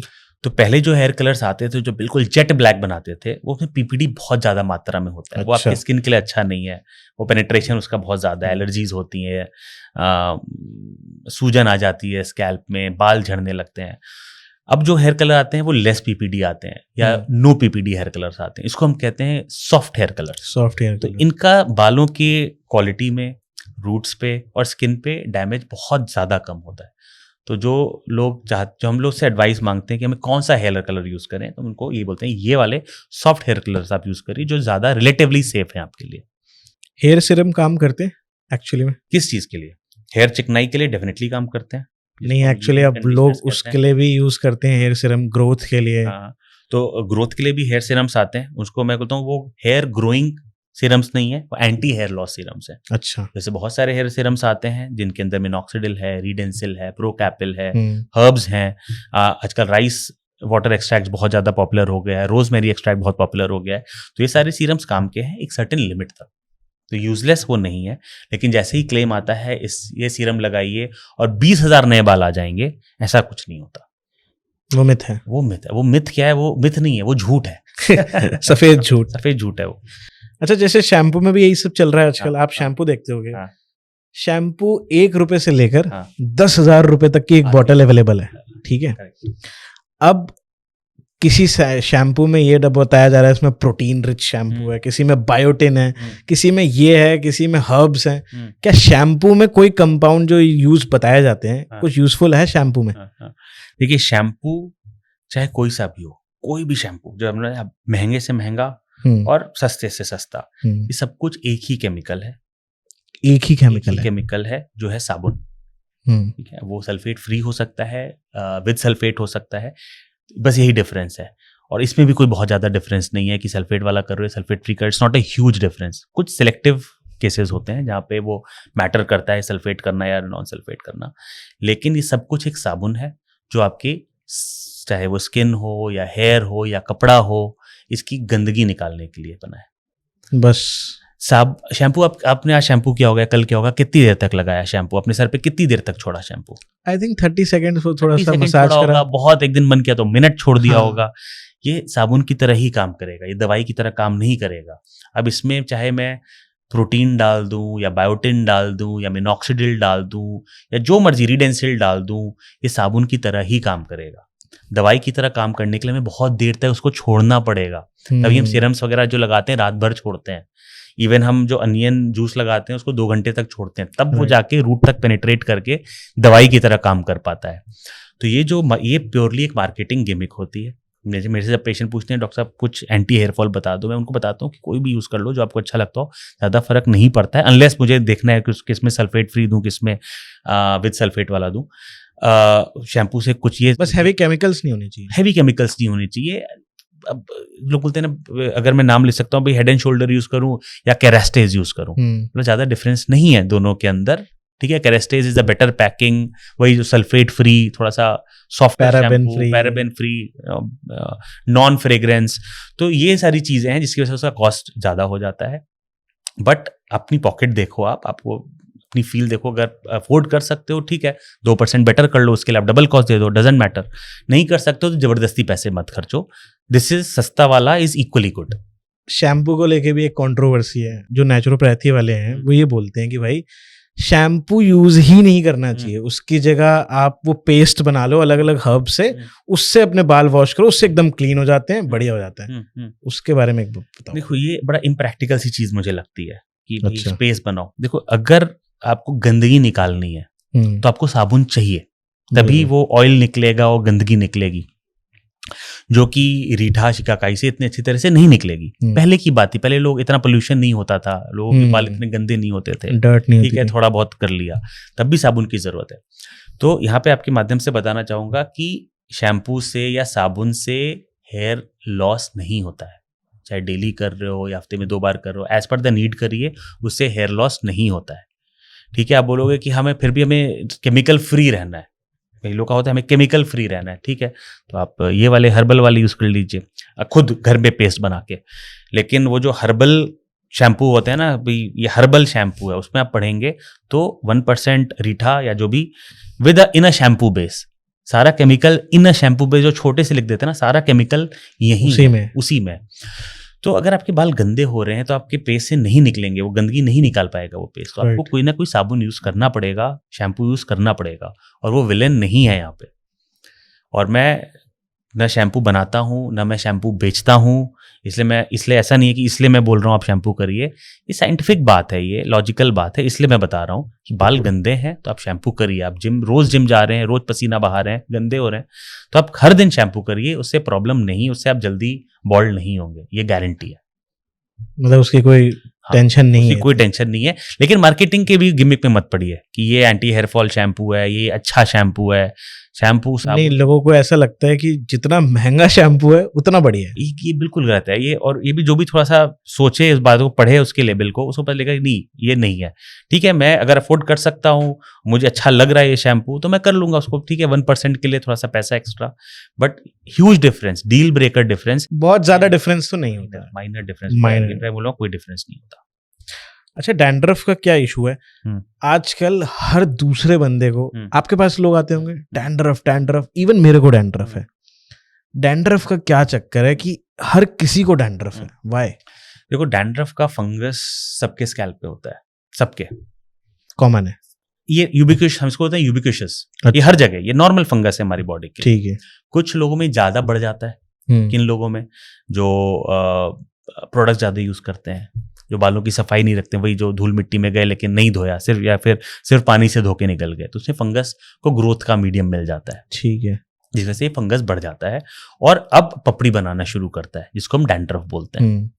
जिन लोग की स्कैल्प में बहुत ज्यादा ड्राइनेस है या बहुत ज्यादा ऑयलीनेस है, दोनों में ही पपड़ी निकलती है। ड्राइनेस में ड्राई पपड़ी निकलती है, ऑयलीनेस में फंगस बढ़ के गीली पपड़ी निकलती है। पोल्यूशन, हम जो हवा में है उसके अंदर वो इरिटेंट्स हैं, जो स्मॉग, जब दिल्ली में पोल्यूशन होता है उसमें डैंड्रफ बढ़ जाता है। क्यों? क्योंकि जो स्मॉग है स्कैल्प को इरिटेट करता है, तो स्कैल्प में पपड़ी ज्यादा इजीली फ्लेकिंग ज्यादा हो जाती है, तो हमें वही वाइट डैंड्रफ करके दिखती है। तो इन वजहों से poor hygiene, air pollution, excessive use of products like gel, waxes, blow dry आप करते हो तो बाल के साथ साथ स्किन भी ड्राई हो रही है, उसकी वजह से ये फ्लेकिंग ज्यादा होती है, और इसलिए डैंड्रफ की प्रॉब्लम, डैंड्रफ की कंप्लेन ये ज्यादा होती है। अच्छा, डैंड्रफ के और भी रीजंस होते हैं इन सब के अलावा? अब देखो, एज ए लेमैन, जब भी हमारे सर पे पपड़ी या छिलके आ रहे हैं, हम उसको डैंड्रफ बोल देते हैं। कई बार ये डैंड्रफ नहीं होता है, कई बार ये स्कैल्प सोराइसिस होता है, बीमारी की वजह से वो पपड़ी आ रही है, ठीक है। कई बार वो किसी प्रोडक्ट की एलर्जी होती है, फंगस नहीं है लेकिन प्रोडक्ट की एलर्जी है, हेयर कलर्स की, कुछ आप हेयर ग्रोथ सीरम्स लगा रहे हैं या हेयर स्टाइलिंग प्रोडक्ट्स लगा रहे हैं, उसकी एलर्जी से आपको फ्लेकिंग हो रही है, जिसको हम एज ए लेमैन डैंड्रफ बोल देते हैं। या एक्सेसिव ड्राइनेस, कई लोगों की अपनी स्किन की देखो ऐसे खुरच के ऐसे बुरादा निकलने लगता है, कोई चीज स्कैल्प पे भी हो सकती है, एक्सेसिव ड्राइनेस, उसको बोलते हैं डैंड्रफ है। वो डैंड्रफ नहीं है, मतलब वो फंगल इन्फेक्शन नहीं है, लेकिन स्किन इतनी ड्राई या इतनी ज्यादा एलर्जिक हो गई है कि वो पपड़ी उतर रही है, अच्छा, तो जो फ्लेक्स बनते हैं, जो फ्लेक्स बनते हैं, तो फ्लेक्स फंगल इन्फेक्शन से भी बन सकते हैं जिसको हम डैंड्रफ बोलते हैं, और नॉन फंगल स्किन की एलर्जीज से भी बन सकते हैं जो कि एक्चुअली डैंड्रफ नहीं होते हैं। इसका ट्रीटमेंट भी बिल्कुल फर्क होता है। एंटी फंगल शैम्पूज इस पे काम नहीं करते हैं। अच्छा, इसके लिए हमें एक प्रॉपर डायग्नोसिस के बाद प्रॉपर ट्रीटमेंट देना होता है। वो ट्रीटमेंट से ही ठीक होता हाँ, मतलब ट्रीटमेंट मतलब दवाइयाँ होती हैं, लोशंस होते हैं, तो जिससे वो ठीक हो जाती है, नॉट क्लिनिक बेस्ड ट्रीटमेंट। है। अच्छा, जैसे किसी के बेसिक डैंड्रफ है, जस्ट जो आप देखते हो वाइट वाइट सा गिरता रहता है, उसके लिए जो ये आते हैं एंटी डैंड्रफ शैम्पू, क्या काम करते हैं? बिल्कुल काम करते हैं। माइनर है तो जो आपका जो सबसे फेमस इन ब्रांड है जिसके अंदर जिंक पायरेथॉन होता है, ZPTO पहले ऐड चलता था, ZPTO। तो ZPTO एक माइल्ड एंटी फंगल एजेंट है, थोड़े बहुत डैंड्रफ के लिए अच्छा काम करता है। ज्यादा डैंड्रफ हो तो कीटोकोनाजोल शैम्पू 1% अलाउड है कॉस्मेटिक प्रोडक्ट्स में डालना। तो जो थोड़े से हैवी एंटी फंगल शैम्पूज होते हैं जो एज एन FMCG प्रोमोट किए जाते हैं, उसमें 1% कीटोकोनाजोल होता है या कुछ और एंटी फंगल जैसे पेरोक्टोमाइन, ओलामीन होता है, तो उससे होता है। और अगर काफी ज्यादा डैंड्रफ है तो फिर मेडिकेटेड जो डॉक्टर्स प्रिस्क्राइब करते हैं 2% ketoconazole, ciclopirox. Actually I was reading somewhere, कोई फंगस होती है मेलेसेजिया फरफर, वही फंगस है। Yes, that is the fungus that causes dandruff. अच्छा, ये फंगस है जो डैंड्रफ को कॉज और ये सबके सर पे है। कुछ लोगों के सर पे जब ज्यादा हो जाता है तो वो पपड़ी बनाता है, कुछ लोगों का सर रिएक्ट करता है थोड़े से ही फंगस को, तो उसमें उनको फिर वो असली डैंड्रफ की प्रॉब्लम की, भाई जो मर्जी कर लो डैंड्रफ ही बना रहता है, उनका स्कैल्प एलर्जिक है मेलेसेजिया फरफर को। अच्छा, डैंड्रफ क्या कॉज करता है? Hair loss, hair fall, yes. जब डैंड्रफ एक्सेसिव हो जाता है तो बाल ज्यादा झड़ते हैं, ठीक है, बट हेयर लॉस नहीं। अच्छा, तो अगर लेट्स से आप जैसे अच्छे बाल हैं, अब मेरे ठीक ठाक बाल हैं, मुझे डैंड्रफ कभी ज्यादा हो गया, मेरे बाल गिरेंगे लेकिन वो दोबारा ग्रो हो जाएंगे क्योंकि मेरी रूट रेजिलिएंट थी, वो आ गई। लेकिन जिनकी रूट बहुत थिन है और फिर बहुत ज्यादा डैंड्रफ हुआ और बाल गिरे, तो उनके या तो कुछ रूट्स नहीं, मतलब रूट्स बहुत धीरे धीरे बाल उगाएगी और कई रूट्स नहीं भी उगा सकती, जो कि ऑलमोस्ट मरने की हालत पे थी। तो एक आंसर अगर आप मेरे से पूछो तो डैंड्रफ से हेयर लॉस नहीं होता, हेयर फॉल होता है। ओके, वापस ग्रो हो जाता है वो बाल, मतलब वो वापस आ जाएगा, टेम्परेरी है। हाँ, और यहीं पे ये भी एक मिथ है कि डैंड्रफ थी इसलिए बॉल्डनेस आई। हाँ, जेनेटिक्स थे प्लस डैंड्रफ हुई तो जल्दी बाल चले गए। डैंड्रफ नहीं भी होती तो भी बाल जाते हैं, लेकिन डैंड्रफ हुई तो थोड़े जल्दी चले गए, डैंड्रफ से नहीं गए। डैंड्रफ यहाँ पे भी होता है, डैंड्रफ यहाँ पे भी होता है, ये बाल तो नहीं जाते क्योंकि यहाँ की रूट्स रेजिलिएंट रूट्स हैं। मुझे अच्छा एग्जांपल लगा कि अगर डैंड्रफ से ही बाल जाते तो दाढ़ी भी चली जाती। दाढ़ी भी चली जाती, नहीं जाती वो, नहीं जाती। अच्छा, जैसे प्रीमेच्योर जो ग्रेइंग होती है, ये अब आप देखते हो कि पहले तो होता नहीं था। भाई मेरे फादर की एज शायद 55 है, अब मैं उनके देखता हूँ कि उनके सफेद बाल आ रहे हैं, अब सफेद हो रहे हैं बाल, बट मेरे इवन है, मेरे ग्रे होने चालू हो गए हैं। व्हाई? तो देखिए, हेयर ग्रेइंग एक फिजियोलॉजिकल फिनोमेना है, ह्यूमन एजिंग का पार्ट है। Premature hair greying abnormal है। तो अभी जो डेफिनेशन है, अगर आपके 35 साल से पहले की एज में बाल सफेद होने लगे, उसको कहते हैं प्री मैच्योर हेयर ग्रेइंग। अब प्री मैच्योर हेयर ग्रेइंग के दो कॉजेज होते हैं, या तो आपकी फैमिली में चल रहा है जिसको हम कहते हैं कॉन्स्टिट्यूशनल, आप ज्यादा कुछ कर नहीं सकते हो, मतलब ये जीन्स है, ये जीन्स में है, ये होना ही था, अब अच्छा। दूसरा है stress and vitamin deficiency, lifestyle, ठीक है। तो दो ऐसे विटामिन्स माइक्रोन्यूट्रिएंट्स के बारे में, माइक्रोन्यूट्रिएंट्स हैं जो कि जो कि शॉर्टलिस्ट किए गए हैं, जो कि पाए गए हैं कि इससे इनकी डेफिशिएंसी से प्रीमेच्योर हेयर ग्रेइंग हो सकती है। एक है कैल्शियम पेंटोथेनेट और एक है पाबा। तो ये दोनों माइक्रोन्यूट्रिएंट्स हैं जिससे डेफिशिएंसी से अर्ली हेयर ग्रेइंग हो सकती है। तो जो पेशेंट हमारे पास प्रीमेच्योर हेयर ग्रेइंग लेके कंप्लेन लेके आते हैं, और अगर उनमें फैमिली हिस्ट्री नहीं है, और अगर हो भी तो भी हम लोग ये मल्टीवाइटमिन उनको रिकमेंड करते हैं कि आप ये कर लो। ये एक ट्रायल है, ज़रूरी नहीं है कि इससे ठीक हो। इनफैक्ट मेरी प्रैक्टिस में 20% 25% लोग ही इम्प्रूव होते हैं। इम्प्रूवमेंट मतलब और ज़्यादा वाइट नहीं हो रहे हो, और वाइट भी ब्लैक हो गए, ये भी देखा हुआ है मैंने। तो वो लेकिन छोटा माइनॉरिटी नंबर है। तो मैं उनको बोलता हूँ कि 3 मंथ्स तक, चाहे जो मर्जी ब्रांड लेना है, ये वाली दवाइयाँ आप लो। 3 मंथ्स में अगर हमें कुछ इंप्रूवमेंट दिखा तो हम 3-4 महीने और कंटिन्यू करेंगे। अगर हमने इंप्रूवमेंट नहीं दिखा तो हम अबैंडन कर देंगे। साथ में अब कुछ ऐसे पेप्टाइड्स आए हैं जिसको बायोमिमेटिक पेप्टाइड्स कहते हैं, जो कि आपके रूट के मेलानिन पंप को एक्टिवेट करते हैं। मेलानिन मतलब जो कलर फॉर्मिंग पंप है उसको एक्टिवेट करते हैं। एक है डार्कनिल और एक है ग्रेवर्स। इसके भी कई सारे ब्रांड आ गए हैं। तो अब मैं साथ में ये भी लगाने को बोल देता हूँ कि ये मल्टीवाइटमिन खाओ, ये वाला लोशन इस्तेमाल करो 3 मंथ्स तक। अगर इंप्रूवमेंट दिखा ग्रेट, आगे थोड़े दिन और कंटिन्यू करेंगे, अदरवाइज विल अबैंडन शिप। हमें एक्सेप्ट करना होगा कि अब यार ये प्रॉब्लम है, ज़्यादा कुछ हो नहीं सकता इसका। ओके। लेकिन क्योंकि इसमें साइड इफेक्ट नहीं है, मल्टीवाइटमिन ही है ये, तो एक ट्रायल वर्थ होता है। मतलब उसका ट्रायल कर सकते हैं, अगर उससे नहीं हुआ तो फिर एक्सेप्ट कर लो नेचुरल को। नेचुरल है, आपके लिए नेचुरल है। डाइट वगैरह बेटर कर लो, क्या पता थोड़ा स्लो डाउन हो जाए। लेकिन कहाँ से बात है, इस पर 1 मिनट लेना चाहूँगा। कहाँ से बात है कि न्यूट्रिशन कैसे वर्क करता है। तो अफ्रीका में जहाँ पे मैल न्यूट्रिशन बहुत कॉमन है बच्चों में, एक बीमारी होती है क्वाशियोरकर और मरास्मस। अच्छा, ये क्या होता है? कुपोषण की। अच्छा, कुपोषण की 2 बीमारियां होती हैं। इनमें देखा जाता है कि जिस पीरियड में उन बच्चों को खाना नहीं मिला और उस दौरान जो बाल ग्रो हुआ वो सफेद ग्रो हुआ। अच्छा, सप्लाई आ गई, मदद आ गई, न्यूट्रिशन बेटर हो गया, वही बाल अब काला ग्रो हो रहा है। तो उनके एक ही बाल में इतना वाइट जोन है, इतना ब्लैक जोन है, फिर वाइट जोन है। किस समय उनको क्या न्यूट्रिशन मिला, इसको कहते हैं फ्लैग साइन। अच्छा। वहां से पता चला कि हाँ, न्यूट्रिशन का रोल हेयर ग्रेइंग में हो सकता है। तब ये मेडिसिन ट्राई की गई, कई लोगों में इंप्रूवमेंट मिला, वहां से ये सारा कॉन्सेप्ट शुरू हुआ। हेयर सलून ट्रेंड्स होते हैं, अब सब हेयर सलून से आते हैं आजकल, और अब तो बहुत कॉमन है आजकल, तो वो तुरंत रिकमेंड कर देते हैं हेयर स्पा करा लो। आपकी स्कैल्प बहुत ड्राई हो रही है, आपकी स्कैल्प बहुत ऑयली है, तो डैंड्रफ है, तो हेयर स्पा कुछ वर्क करता है? हाँ, देखो जो चीजें आपने बताई हैं इन सब में वर्क करता है हेयर स्पा। अगर मेरा स्कैल्प बहुत ड्राई हो रहा है या मेरे बाल बहुत ड्राई हो रहे हैं, तो deep conditioning, hair spa is deep conditioning, ये वर्क करता है। आपने अच्छे सा ऑयल लगाया, अच्छे से उसको क्लीन कर दिया, थोड़ा सा सुगंध डाल दी, तो फील गुड तो है ही, लेकिन साथ में इन सारी प्रॉब्लम्स के लिए, स्कैल्प की ड्राइनेस के लिए या स्कैल्प की एक्सेसिव ऑयलीनेस के लिए या बाल बहुत रूखे हैं, इसमें हेयर स्पा वर्क करता है। बहुत डैंड्रफ है जिसमें वो अल्ट्रासोनिक स्केलिंग से उसको साफ कर देते हैं, अच्छे से रब करके साफ कर देते हैं।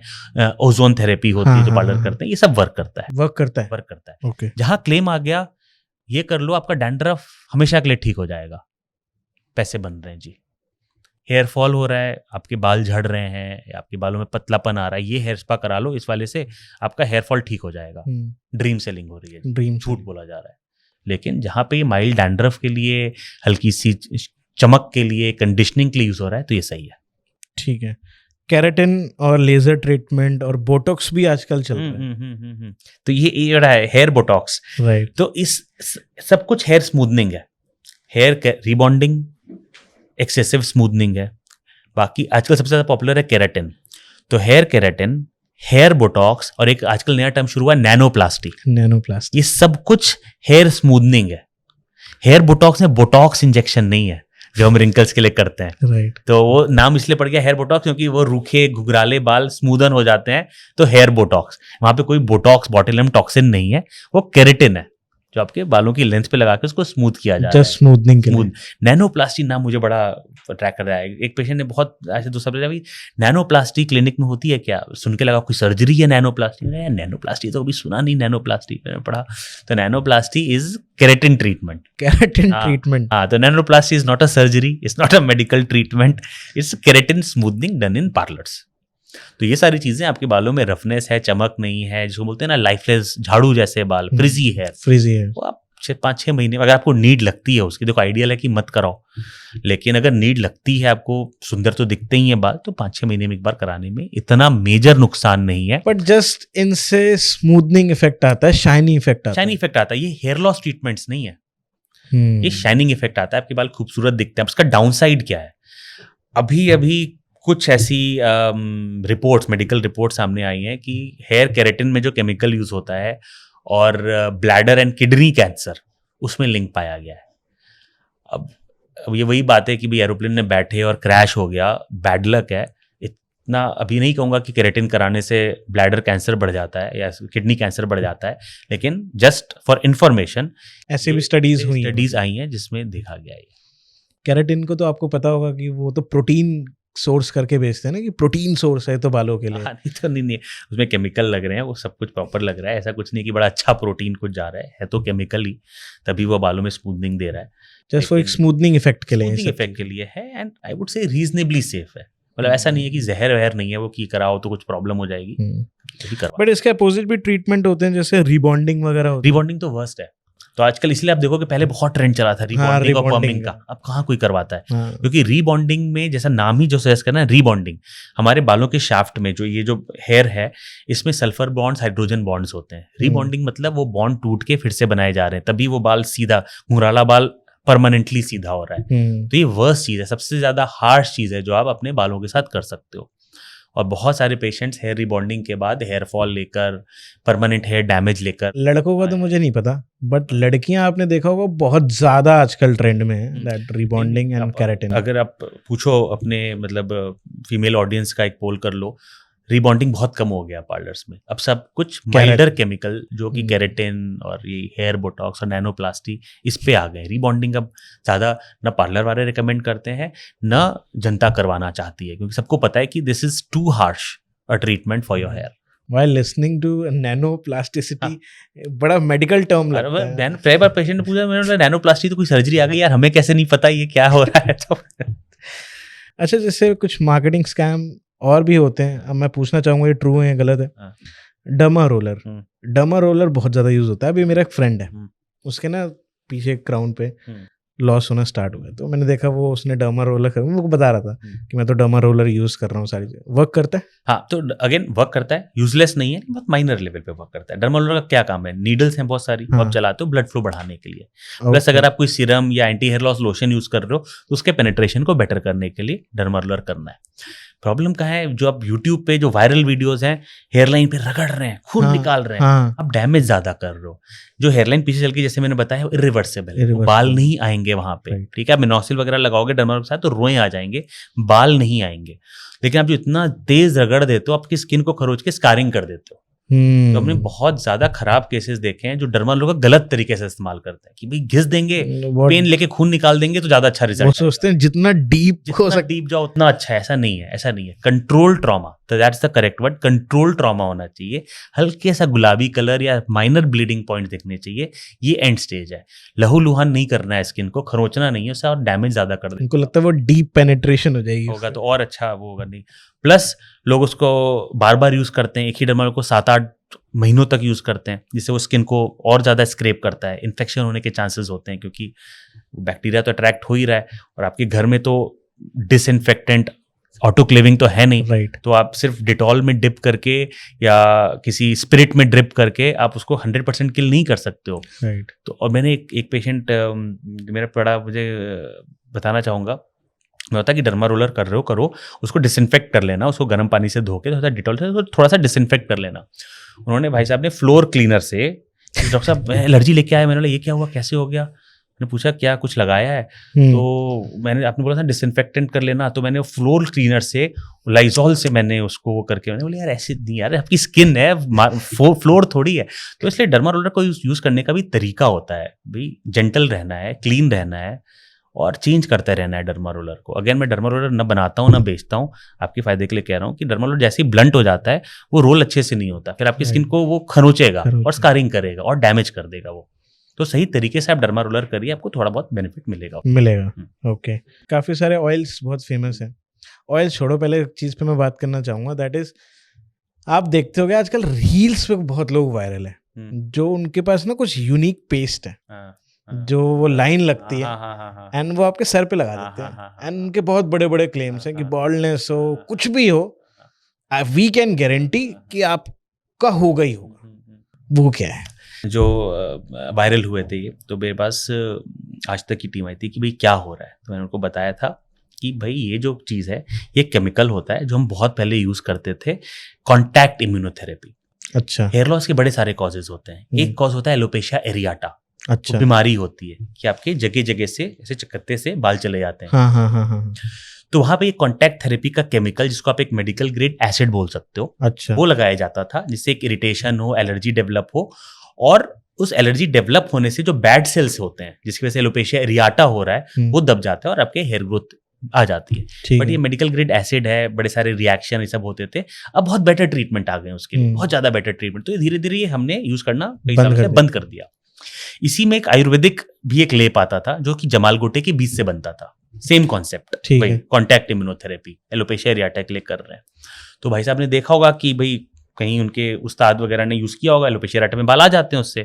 तो भाई हम नॉर्मल मर्दों के गंजेपन में भी यूज कर लें। तो वही वहां पे चल रहा है। ये मर्दों के गंजोपन का ट्रीटमेंट नहीं है, जो आमतौर पे हम जो जिस बॉल्डनेस के बारे में बात कर रहे हैं, ये जो लेप है उसका ट्रीटमेंट नहीं है। ये लेप एलोपेशिया एरियाटा का पुराना क्रूड ट्रीटमेंट है, ठीक है। जैसे पहले स्किन टैग में अगरबत्ती से जलाते थे, लेजर्स आ गई हैं, सेफर ऑप्शंस आ गए हैं, अभी भी आप अगरबत्ती से जला सकते हो। वही चीज है लेप वर्सेस मॉडर्न ट्रीटमेंट में, लेकिन ठीक है आप लेप कर सकते हो, not in male pattern hair loss. और मैंने उस इंटरव्यू में बोला था कि भाई ये भीड़ में लग रहा है, ये विदाउट सुपरविजन लग रहा है, किसी की आंख में चला जाए, ज्यादा लग जाए, एलर्जी हो जाए, बड़ी लेने के देने पड़ जाएंगे। एंड बैड लक ये था कि महीने 2 महीने में संगरूर में ये हादसा हो गया, पंजाब में लोगों की आंख चली गई, लगा के मिनटों में, मतलब 1-2 मिनट में उसको धोना होता है, वरना इधर उधर लग जाए तो प्रॉब्लम है लोगों की भैया। मेजर आई डिजास्टर हुआ कई लोगों के साथ। बहुत सारे अब रील वायरल हो रहे हैं जो उनको गाली दे रहे हैं कि भाई उस कैंप में जाके हमने लगा लिया, पस आ गया, सारा सर सूज गया, महीनों तक जो बाल थे वो भी चले गए बिकॉज ऑफ इन्फेक्शन। तो ये सारे मेडिकल ग्रेड ट्रीटमेंट हुआ करते थे जो अब यूज नहीं होते हैं, और अगर यूज करना भी है तो बहुत ज्यादा तरीके से यूज करना, सुपरविजन में, ऐसे कैंप की भीड़ में उसको यूज नहीं करना है। मतलब ये ऑलरेडी ट्रीटमेंट था, सबको पता है ये ट्रीटमेंट था, लेकिन अब वो सोशल मीडिया के जमाने में उन्होंने उस तरह से वायरल कर दिया, भीड़ लगा ली, लोगों को वही ड्रीम सेलिंग कर दी। लेकिन अब सबको सामने आ रहा है, किसी को इन्फेक्शन हो रहा है, किसी की आंख जा रही है, किसी को एलर्जी हो रही है, बाल किसी के नहीं आ रहे। जिसको एलोपेशिया एरियाटा है उसको इंप्रूवमेंट मिलेगा, लेकिन मेल पैटर्न हेयर लॉस में कोई फायदा नहीं, उसका इंप्रूवमेंट नहीं। तो ये है वो। और घर में जो नुस्खे यूज होते हैं जैसे अनियन ऑयल, गार्लिक और रीठा, शिकाकाई, ये कुछ वर्क करते हैं? तो रीठा शिकाकाई का हेयर ग्रोथ, हेयर लॉस में कोई रोल नहीं है। अच्छा, वो hair cleaning, hair conditioning products हैं, बढ़िया है, करिए। अनियन ऑयल, गार्लिक ऑयल का माइल्ड हेयर स्टिमुलेटिंग प्रॉपर्टी है, वही एलोपेशिया एरियाटा के अंदर। तो गार्लिक हम लोग जिनका बच्चों में अगर खास तौर से अगर छोटा सा एलोपेशिया एरियाटा होता है तो हम लोग एलोपैथिक ट्रीटमेंट देना पसंद नहीं करते। हम कोई बोलते हैं कि गार्लिक का जरा पेस्ट बना के लगा लो, अपना कभी अदरक का पेस्ट, जो भी आपके स्कैल्प पे हल्की सी इचिंग कर रही हो ना चीज, हल्की सी बर्निंग, हल्की सी इरिटेशन कर रही हो, वो एलोपेशिया एरियाटा में वही कॉन्टैक्ट इम्यूनोथेरेपी की तरह काम करता है, फायदेमंद होता है। अनियन जूस जिसको एलियम सीपा कहते हैं, उसमें कुछ ऐसे सल्फर प्रोडक्ट्स होते हैं, ऐसे कुछ पदार्थ हैं अनियन में जो आपके हेयर रूट को स्टिमुलेट करते हैं। Onion juice, rosemary oil, castor oil, मेथी दाना अगर आप रोस्ट करके अपने ऑयल में मिला लो, तो ये चीज़ें माइल्ड हेयर स्टिमुलेटिंग प्रॉपर्टीज हैं, तो ये आप यूज़ कर सकते हो।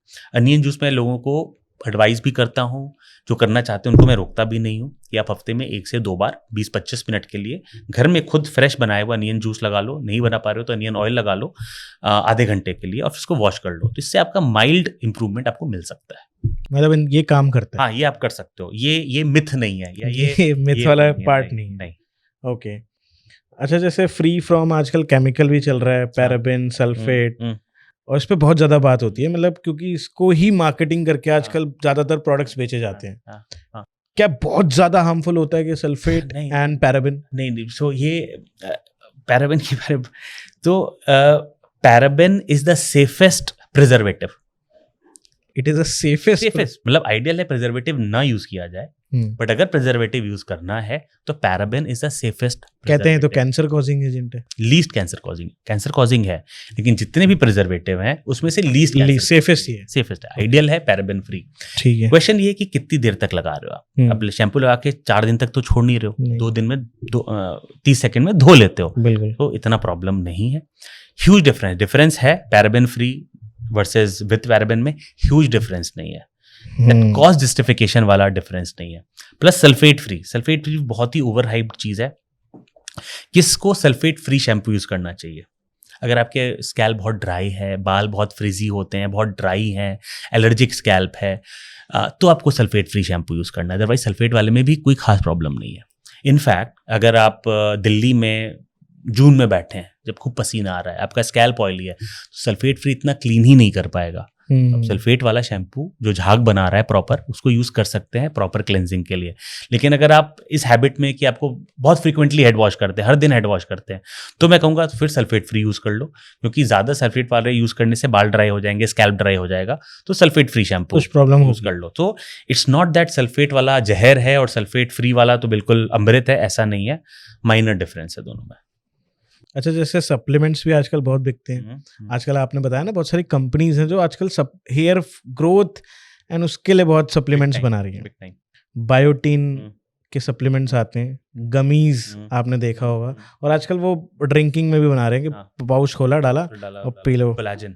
या कोलाजन एंड ये सारी, and minoxidil, and one is CA pantothenate. हाँ, वही कैल्शियम पेंटोथेनेट. मैंने बताया Right. Calcium pantothenate is calcium pantothenate, जो Right. ग्रेइंग ऑफ हेयर के लिए राइट. यूज किया जा रहा है. हाँ. मैं तो पढ़ भी नहीं पा रहा हूँ, इतने सारे कार्बामाइड, फोर्टे एंड ऐसे काफी सारे चीजें यूज होती हैं सप्लीमेंट्स में. क्या ये अगर कोई ले रहा है तो उसके लिए एक्चुअली ये वर्क कर रही है? तो अगेन यूजलेस नहीं है ये. ठीक. बायोटिन का अपना रोल है, कार्बामाइड का अपना रोल है, कैल्शियम पेंटोथेनेट तो ग्रेइंग में हम लोग यूज करते हैं. लेकिन ये जिस तरह से प्रेजेंट की जा रही है ना एज मैजिक टूल्स, वो नहीं है. चमत्कार नहीं, बाल चमत्कार नहीं है, नई कुछ नहीं है. ये हम लोग 15-20 साल से यूज कर रहे हैं. ऐसा नहीं है कि अब वो इंस्टाग्राम पे अब आई हैं चीजें. और ये अगर आप ये सब ऐड देखोगे तो इन्हें किसी डॉक्टर की तरफ से बहुत ज्यादा आती हैं, ना किसी मेन स्ट्रीम फार्मा की तरफ से आती हैं, न्यूट्रास्यूटिकल कंपनीज की तरफ से आती हैं जो लेस रेगुलेटेड है. तो उसमें आप जो मर्जी क्लेम कर दो, डाल दो. अब कोई मेन स्ट्रीम कंपनी है, सन या मैनकाइंड सप्लाई, यहाँ से आपको ये वाले टॉलकिन वाले ऐड नहीं दिखेंगे क्योंकि ये रेगुलेटेड है. लेकिन वही ये जो छोटी मोटी न्यूट्रास्यूटिकल कंपनी, यहाँ पे इनको कोई इनका कोई माई बाप नहीं है, कोई देखने वाला नहीं है, वॉचडॉग नहीं है, तो ये जो मर्जी क्लेम कर देते हैं और वही ड्रीम सेलिंग है. लोग खरीद ही लेते हैं, चलो ट्राई कर लो. मैं एग्जांपल देता हूँ. एक बहुत पहले आपको याद होगा एक फोन आया था, फ्रीडम फोन, 150 रुपए का कि 200 रुपए का. सबको पता था कि ये इम्पॉसिबल है, नहीं होगा, ये स्कैम है. फिर भी लोगों ने 50-50 रुपए जमा करा दिए, क्या पता आ जाए. ड्रीम कि चलो चले गए तो कोई बात नहीं, आ गया तो बढ़िया, लॉटरी खेल ली. तो ये सारा लॉटरी खेलने वाली बात है, इससे कुछ होता नहीं है. रॉन्ग क्लेम्स हैं. इनफैक्ट अभी कुछ दिनों पहले एक जर्नलिस्ट, सीनियर जर्नलिस्ट का मुझे फोन आया था, वो पूछ रहे थे, वो बता भी रहे थे मुझे कि हमारे गवर्नमेंट में एक डिवीजन है consumer protection department, ministry of consumer affairs. तो इसने कॉग्निजेंस ले लिया है कि भाई ये फेक क्लेम्स आ रहे हैं, लोगों के पैसे जा रहे हैं, लोगों का टाइम खराब हो रहा है, मेडिकल ट्रीटमेंट से जहाँ पे बाल बच सकते थे लोग ये सब करके अपने बाल गंवा रहे हैं, टाइम वेस्ट कर रहे हैं. तो इस पे बहुत जल्दी कार्रवाई होने वाली है. That please stop these fake ads, stop the dream selling और साइंस की बात करें. एक्चुअली इन बिजनेसेस जितने चल रहे हैं ना, actually I was listening to someone, कोई फाउंडर थे, वो बता रहे थे कि अगर एक्चुअली में ऐसा कोई प्रोडक्ट बन जाए तो it's $1 trillion business. It will be $1 trillion business. 100%. 20,000 आप 3 महीने करके 20,000 बाल उगा लीजिए. मतलब क्या बेकार की बात है 20,000. अब लेकिन आपको ये भी बताऊंगा कि ये कहाँ से फिगर आया. तो एक प्रॉब्लम होती है टेलोजन एफ्लूवियम. जैसे आपने सुना होगा कि भाई कोविड हुआ या डेंगू हुआ, लोगों के बड़े बाल गिर रहे हैं, झड़ रहे हैं बाल. प्रेगनेंसी, डिलीवरी के बाद लड़कियों के झड़ रहे हैं बाल. तो ये एक नॉर्मल चीज होती है. 3 महीने बहुत झड़ते हैं बाल, सर के आधे बाल झड़ जाते हैं और फिर अगले 3-4 महीने में वापस आ जाते हैं. तो ये लोग स्टडी उसमें करते हैं ये कि भाई ऐसे पेशेंट लाओ जिनके टेलोजन एफ्लूवियम हो रहा हो, फीवर से रिकवर कर रहे हो, उनको हम ये वाला सीरम लगा देंगे, टेस्ट पे दिखा देंगे कि बाल उग गए और हम क्लेम कर देंगे कि 20,000 बाल आ गए. इस प्रॉब्लम में अगर आप पानी भी लगा देते ना तो भी 20,000 बाल उग जाते क्योंकि ये तो उगने ही थे. वहां से ये आंकड़ा लाके डाल देते हैं और जो गलिबल लोग हैं जो परेशान है हेयर लॉस से, बोलते हैं चलो ट्राई कर लो. मिस सेलिंग कर देते. मिस सेलिंग है ये, बहुत मेजर फेक सेलिंग है. अच्छा बॉस, ये बताओ, अगर किसी के बाल चले गए हैं, बॉल्डनेस आ गई है, तो उसके लिए हेयर ट्रांसप्लांट आजकल बहुत ज्यादा फेमस है क्योंकि ट्रेंडिंग चल रहा है. ये कितना इफेक्टिव है, किस किस को कराना चाहिए actually? Hair transplant hair thinning या हेयर लॉस का ट्रीटमेंट नहीं है. हेयर ट्रांसप्लांट बॉल्डनेस का ट्रीटमेंट है. Only for baldness. चाहे वो एक फिंगर एरिया बॉल्ड हुआ हो, इतना सा एरिया बॉल्ड हुआ हो, या इतना बड़ा एरिया बॉल्ड हुआ हो. जो भी एरिया बॉल्ड हो गया है because of male pattern hair loss, not because of alopecia areata या बीमारी वाला हेयर लॉस नहीं. नॉर्मल मर्दों का या लड़कियों का अगर हार्मोनल जो लॉस हम बोलते हैं, समय के साथ वाला लॉस हुआ है, उसमें हेयर ट्रांसप्लांट किया जाता है. क्यों किया जाता है? क्योंकि दवाइयों से बाल उग नहीं सकते, रूट नहीं आ सकती दवाइयों से या ट्रीटमेंट से, तो हमें रूट्स डालनी पड़ती है. मतलब मिट्टी है लेकिन सीड नहीं है. हम हेयर ट्रांसप्लांट में सीड डाल रहे हैं एकदम प्लांटेशन की तरह. यहाँ का रूट जो पक्का रूट है या यहाँ का रूट जो पक्का रूट है उसको निकाला स्किन के अंदर से, बाल नहीं रूट, और जहाँ पे बॉल्डनेस हुई है वहाँ पे उसको डाल दिया. अब ये धीरे धीरे रूट बाल बनाएगा और आपका नेचुरल हेयर की तरह वो ग्रो होगा. तो जिसको एक नॉर्मल बॉल्डनेस है एरिया बॉल्ड हो गया है, माथा चौड़ा हो गया है, उसके लिए हेयर ट्रांसप्लांट है। जिसके सिर्फ बाल गिर रहे हैं, झड़ रहे हैं, थोड़ी सी थिनिंग हुई है लेकिन माथा चौड़ा नहीं हुआ है, बॉल्ड पैच नहीं बना है, उसके लिए हेयर ट्रांसप्लांट नहीं है। ओके, हेयर ट्रांसप्लांट से रिलेटेड भी ना आजकल देख रहे हो कि कंट्रोवर्सी चल रही है। काफी जगह हेयर ट्रांसप्लांट वो करा लेते हैं, इन्फेक्शन हो जाता है लोगों को, बहुत ज़्यादा सिवियर इन्फेक्शन भी कभी कभार हो जाता है। उसका क्या रीज़न होता है, क्या है? देखो, यहाँ पे बोलूँगा कि हेयर ट्रांसप्लांट बड़ा साइंटिफिक ट्रीटमेंट है। आपका आंसर नहीं दिया मैंने कि क्या हेयर ट्रांसप्लांट सक्सेसफुल है। 100% सक्सेसफुल है अगर अच्छे से किया जाए तो। ठीक है, सिंपल भी होता है, सेफ भी होता है, बहुत बड़ा मेजर प्रोसीजर नहीं है, लोकल एनेस्थीसिया में हो रहा है, बिना बेहोश किए हुए, माइनर ओटी में होता है, बहुत हॉस्पिटल एडमिशन की ज़रूरत नहीं है, डे केयर प्रोसीजर है। लेकिन at the end of the day ये एक मेडिकल प्रोसीजर है जो एक मेडिकल पर्सन को ही करना चाहिए। क्योंकि अगर हम कार भी चला रहे हैं तो भी एक सेफ्टी की तरह चलाएंगे। हम आंख बंद करके नशे में बच्चे को नहीं कर देंगे तो एक्सीडेंट्स होते हैं। तो ये जो हमें हेयर ट्रांसप्लांट में खतरनाक प्रॉब्लम्स दिखी हैं, कानपुर में, पटना में, एक दिल्ली में भी हुआ, एक मुंबई में भी हुआ, ये सारे नेग्लिजेंस की वजह से हुए हैं। सारे 100% केसेस अवॉइडेबल केसेस थे। कानपुर में जो इन्फेक्शन हुआ उसको फ्लैश ईटिंग इन्फेक्शन कहते हैं, रेयरेस्ट ऑफ रेयर इन्फेक्शन है। मतलब उसके लिए आपकी ओटी को इतना ज़्यादा गंदा होना पड़ेगा, इतना ज़्यादा बैक्टीरिया होना पड़ेगा, तब जाके वो होगा। एक ही क्लिनिक से 2 केसेस विद इन 6 मंथ्स आना। क्यों? बेसमेंट में ओटी था। बेसमेंट में ओटी हो ही नहीं सकता, अलाउड ही नहीं है बेसमेंट के अंदर ओटी होना। अच्छा, बेसमेंट के अंदर ओटी अलाउड नहीं? बेसमेंट में ओटी नहीं हो सकता क्योंकि वो बेसमेंट में सर्कुलेशन नहीं है। ज़्यादातर बेसमेंट में सर्कुलेशन नहीं होता, नमी आती है, आपका बैक्टीरिया होने का चांस ज़्यादा है। जो डॉक्टर साहब कर रहे थे वो डेंटिस्ट थे, वो MBBS डॉक्टर नहीं थे, या क्या पता डेंटिस्ट भी नहीं था, I don't know. So qualified नहीं है, एक्सपीरियंस नहीं है, ओटी गंदा तरीके से है, कैसे फ्यूमिगेशन करना है, कैसे क्लीननेस रखनी है, वही कुछ नहीं हो रहा है तो इन्फेक्शन होगा। इन्फेक्शन हो गया, आपको समझ में पता ही नहीं चल रहा है कि ये फ्लैश ईटिंग इन्फेक्शन हो रहा है, ये नॉर्मल स्वेलिंग नहीं है। जो है ट्रांसप्लांट में नॉर्मल स्वेलिंग होती है, ये वो नहीं है, इन्फेक्शन है। इंस्टेंट IV एंटीबायोटिक करनी है, इंस्टेंट सर्जिकल इंटरवेंशन करना है, आपको पता ही नहीं चल रहा है। आप पेशेंट को बोल रहे हो नहीं नॉर्मल स्वेलिंग है, पेन किलर खा लो, ये कर लो, हो जाएगा ठीक।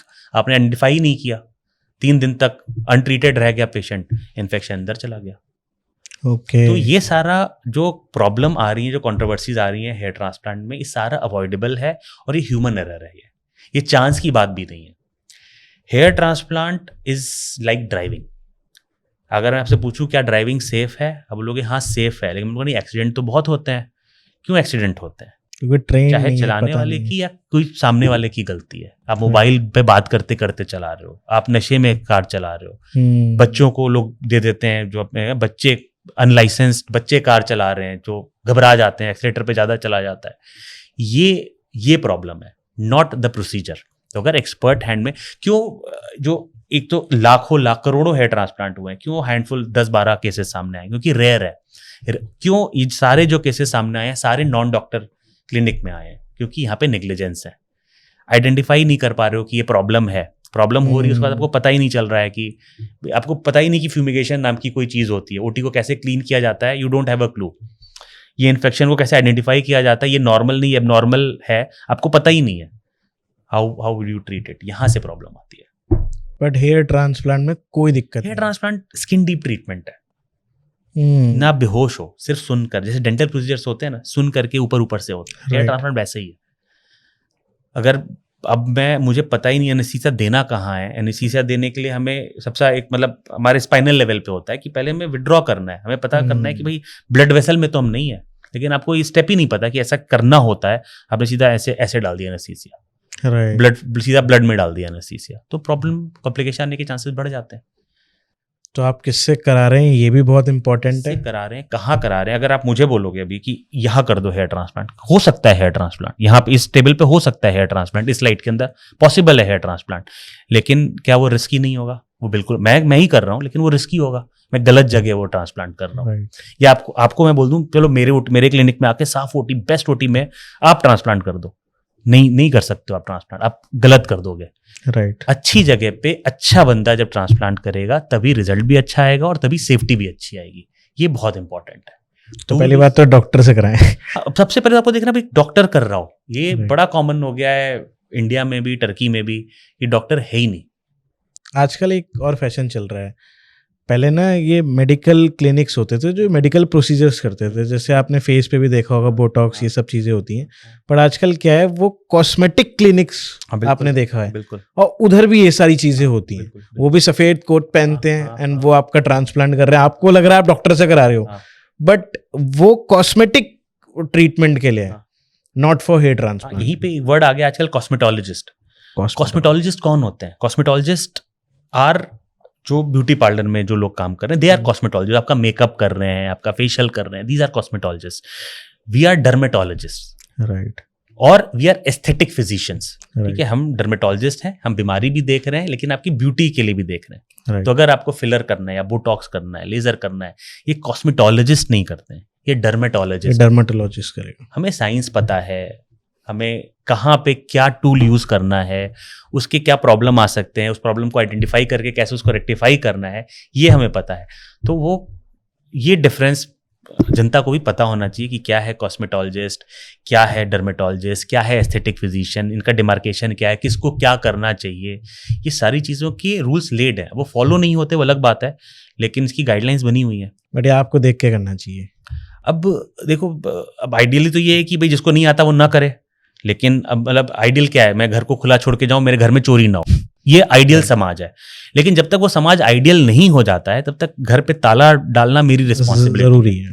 तो वैसे ही जो पेशेंट है, जो करा रहा है, फर्स्ट उसकी रिस्पॉन्सिबिलिटी है कि देख ले कौन कर रहा है, क्या हो रहा है, देन होना चाहिए। अच्छा, हेयर पैच भी यूज करते हैं, जैसे जो लोग अफोर्ड नहीं कर सकते, क्या वो सेफ रहता है? हाँ, बिल्कुल। और सिर्फ अफोर्डेबिलिटी की बात नहीं है, प्रैक्टिकलिटी की कई बार बात आती है। हर बॉल्ड मैन में हेयर ट्रांसप्लांट नहीं हो सकता, उनको अनकंट्रोल डायबिटीज है, जिसको हम कहते हैं डोनर एरिया, जहां से बाल हमें निकालने हैं वो डोनर एरिया ही नहीं है, या उनके पास टाइम नहीं है, भाई अगले महीने ही उनको बाल चाहिए। तो प्रैक्टिकलिटी में भी और अफोर्डेबिलिटी में भी one time cost hair transplant में ज्यादा, lifetime cost hair transplant से ज्यादा पैच में होता है। अच्छा, क्योंकि आपको हर 2-3-6 महीने में उसको बदलना होता है, हर महीने उसकी सर्विसिंग करानी होती है। तो लाइफ टाइम कॉस्ट पैच का बहुत ज्यादा है हेयर ट्रांसप्लांट कंपैरिजन में, but one time cost hair transplant का ज्यादा है, तो वो भी मैटर करता है। और उससे ज्यादा प्रैक्टिकलिटी मैटर करती है। आपको डर लगता है, कई लोगों को डर लगता है सर्जरी से, डर है, नेचुरल है, तो उनके लिए हेयर पैच होता है। हेयर पैच भी बढ़िया है, विग है, आर्टिफिशियल है, लेकिन जिनको अपनी बॉल्डनेस से कंफर्ट नहीं है उनके लिए बहुत अच्छा टूल है हेयर पैच। अच्छा, इसमें कोई क्वालिटी भी होती है हेयर ट्रांसप्लांट में आजकल? क्योंकि वो बोला जाता है कि हमारा तो ये क्वालिटी है और इसलिए ये इतना एक्सपेंसिव है। हाँ, नहीं, अच्छा क्वेश्चन है। इनफैक्ट होता भी है और थोड़ा सा मार्केटिंग भी है इसके अंदर। देखो, हेयर ट्रांसप्लांट में बाय एंड लार्ज 2 टेक्निक्स होती हैं, FUT एंड FUE, और फिर इनके अपने अपने वेरिएशंस। तो जैसे हमारा भी जो ट्रांसप्लांट है, हमने उसका नाम रखा हुआ है perfect I. It is a modified version of FUE, कुछ एकदम नया नहीं है, लेकिन FUE करने का एक बेहतर तरीका है। दूसरा, सबसे ज्यादा टेक्निक से ज्यादा कौन कर रहा है उस पे ज्यादा प्राइस डिपेंड करता है। अब जैसे मैं करता हूँ, मेरा एक एक्सपीरियंस है, मेरी एक रेपुटेशन है, एक डिमांड है, तो थोड़ा सा प्राइस ज़्यादा है। मेरे ही क्लिनिक में मेरे एसोसिएट डॉक्टर्स करते हैं, उनका थोड़ा सा मेरे से 2 साल कम एक्सपीरियंस है, उनका डिमांड थोड़ा सा मेरे से कम है, तो उनका प्राइस भी मेरे से थोड़ा सा कम है। वर्सेस कहीं किसी क्लिनिक में सिर्फ टेक्नीशियन कर रहा हो, भगवान भरोसे चल रहा है, तो वहाँ पे प्राइस और भी कम है। तो हाँ, ट्रांसप्लांट में वेरी तो करता है, सारे ट्रांसप्लांट सेम नहीं होते हैं, क्वालिटी का बहुत ज़्यादा मैटर करता है। अब हम लोग जो टूल यूज़ करते हैं, बड़े एक्सपेंसिव टूल यूज़ करते हैं, उससे 10% ही बेनिफिट मिलता है हमें, लेकिन हम वो 10% भी अपने पेशेंट को देना चाहते हैं।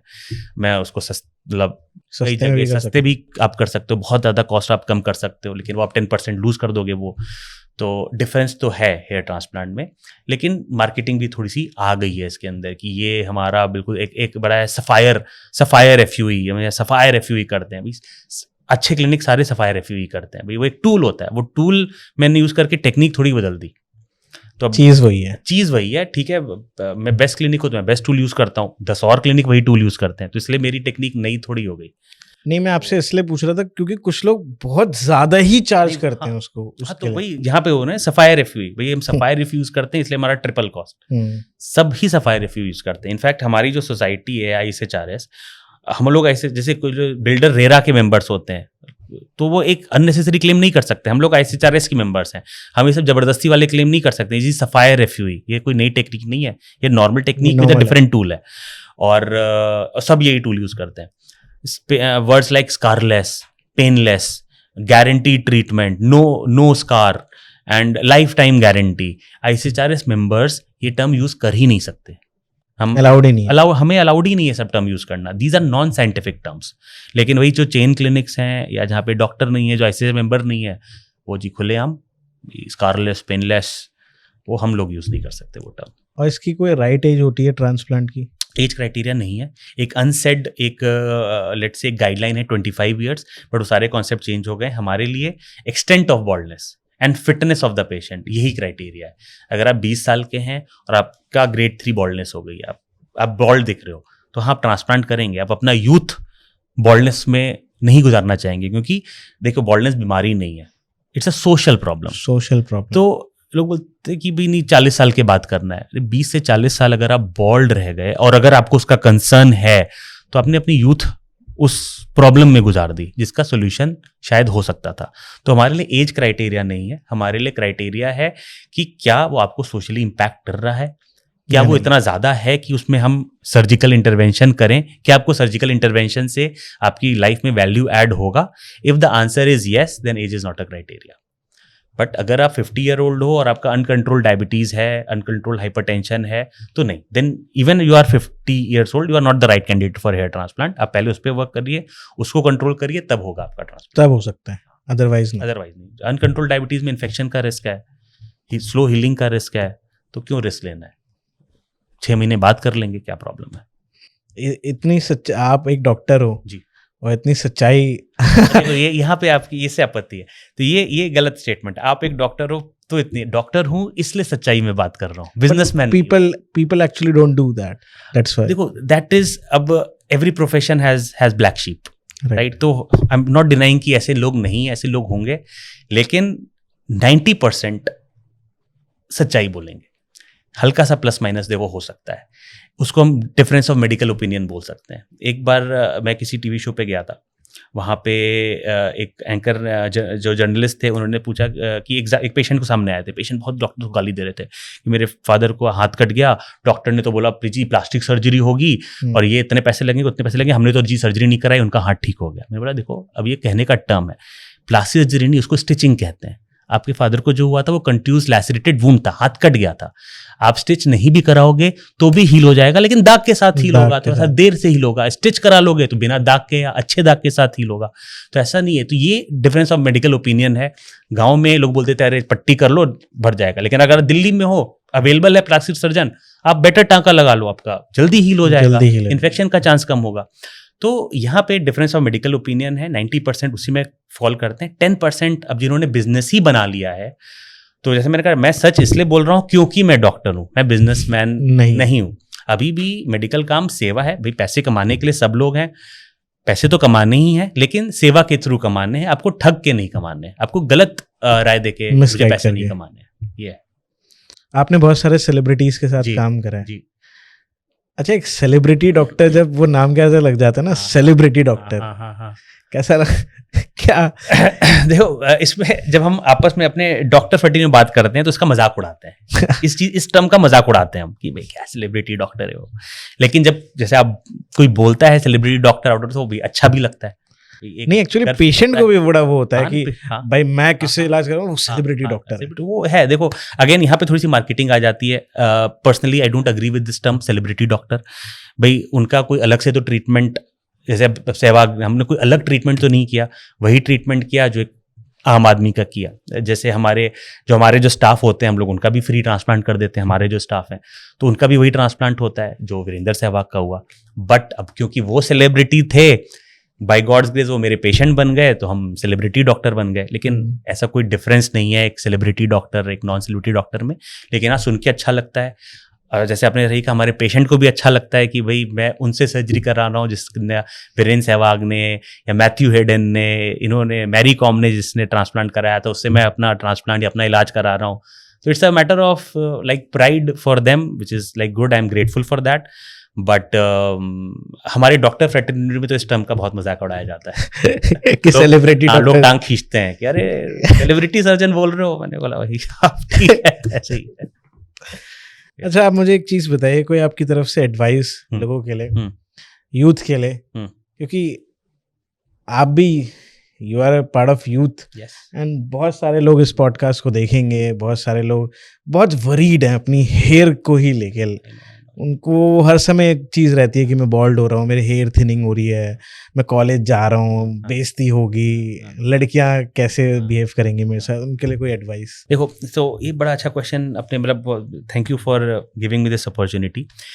देखो, हेयर आफ्टर ऑल हेयर है, कॉस्मेटिक है, सारा ब्यूटी रिलेटेड है। आपको थैंकफुल होना चाहिए कि जो प्रॉब्लम आई वो हेयर में आई, वो किडनी में नहीं आई। Right, you should be thankful first, grateful कि किडनी बच गई, स्टमक बच गया, लिवर बच गया, बालों ने लाइटनिंग को एब्जॉर्ब कर लिया, बैड लक को एब्जॉर्ब कर लिया। 90% आपकी गलती से हेयर लॉस नहीं हो रहा, 10% आपके हाथ में है, और अगर आपको हेयर लॉस का कंसर्न है उस 10% को सुधारो, ताकि आपकी जो यूथ है शायद अच्छे बालों में निकल जाए। एक एज के बाद हेयर लॉस हो भी जाता है, ठीक है, देखेंगे, बट यूथ को आप अपने से निकालो। और हेयर को सेंटर पॉइंट मत बनाओ, ठीक है। लोग कहते हैं कि भाई इसके बाल अच्छे हैं, इसको फर्क नहीं पड़ता, जिसको प्रॉब्लम है झेलता तो है, ट्रू, लेकिन उसको सेंटर पॉइंट मत बनाओ। क्योंकि मैं बहुत ऐसे यंग लड़के को देखता हूँ जो फोटो नहीं खिंचवाते, अपने शीशों, घर के शीशों पे अखबार लगा देते हैं, डिप्रेशन में चले जाते हैं। जो है बाल है, पढ़ाई छोड़ दी, काम छोड़ दिया, बाल बाल बाल। तो ऐसे मत करो, after all it's just a part of your appearance. सूरत से ज़्यादा बड़ा सीरत, तो उस पर वर्क करो, अपने पढ़ाई पे वर्क करो, अपने प्रोफेशन पे वर्क करो, अपनी लाइफ को बेटर करो। हेयर के लिए हम लोग हैं, अगर आपको कंसर्न है we are there to help you out. नहीं भी हेल्प हो पाती है तो इट्स ओके, आप उससे अपनी लाइफ मत खराब करो, डिप्रेशन मत कराओ। बॉलीवुड में 2-3 पिक्चर्स भी आई थी उस पर, जिसमें प्रॉब्लम दिखाई गई, बट बाद में एक्सेप्टेंस भी दिखाई गई। तो अगर एक्सेप्टेंस है तो great, nothing like that, but चीज़ें हैं जो आप प्रिवेंट भी कर सकते हो, उसको अपनाओ।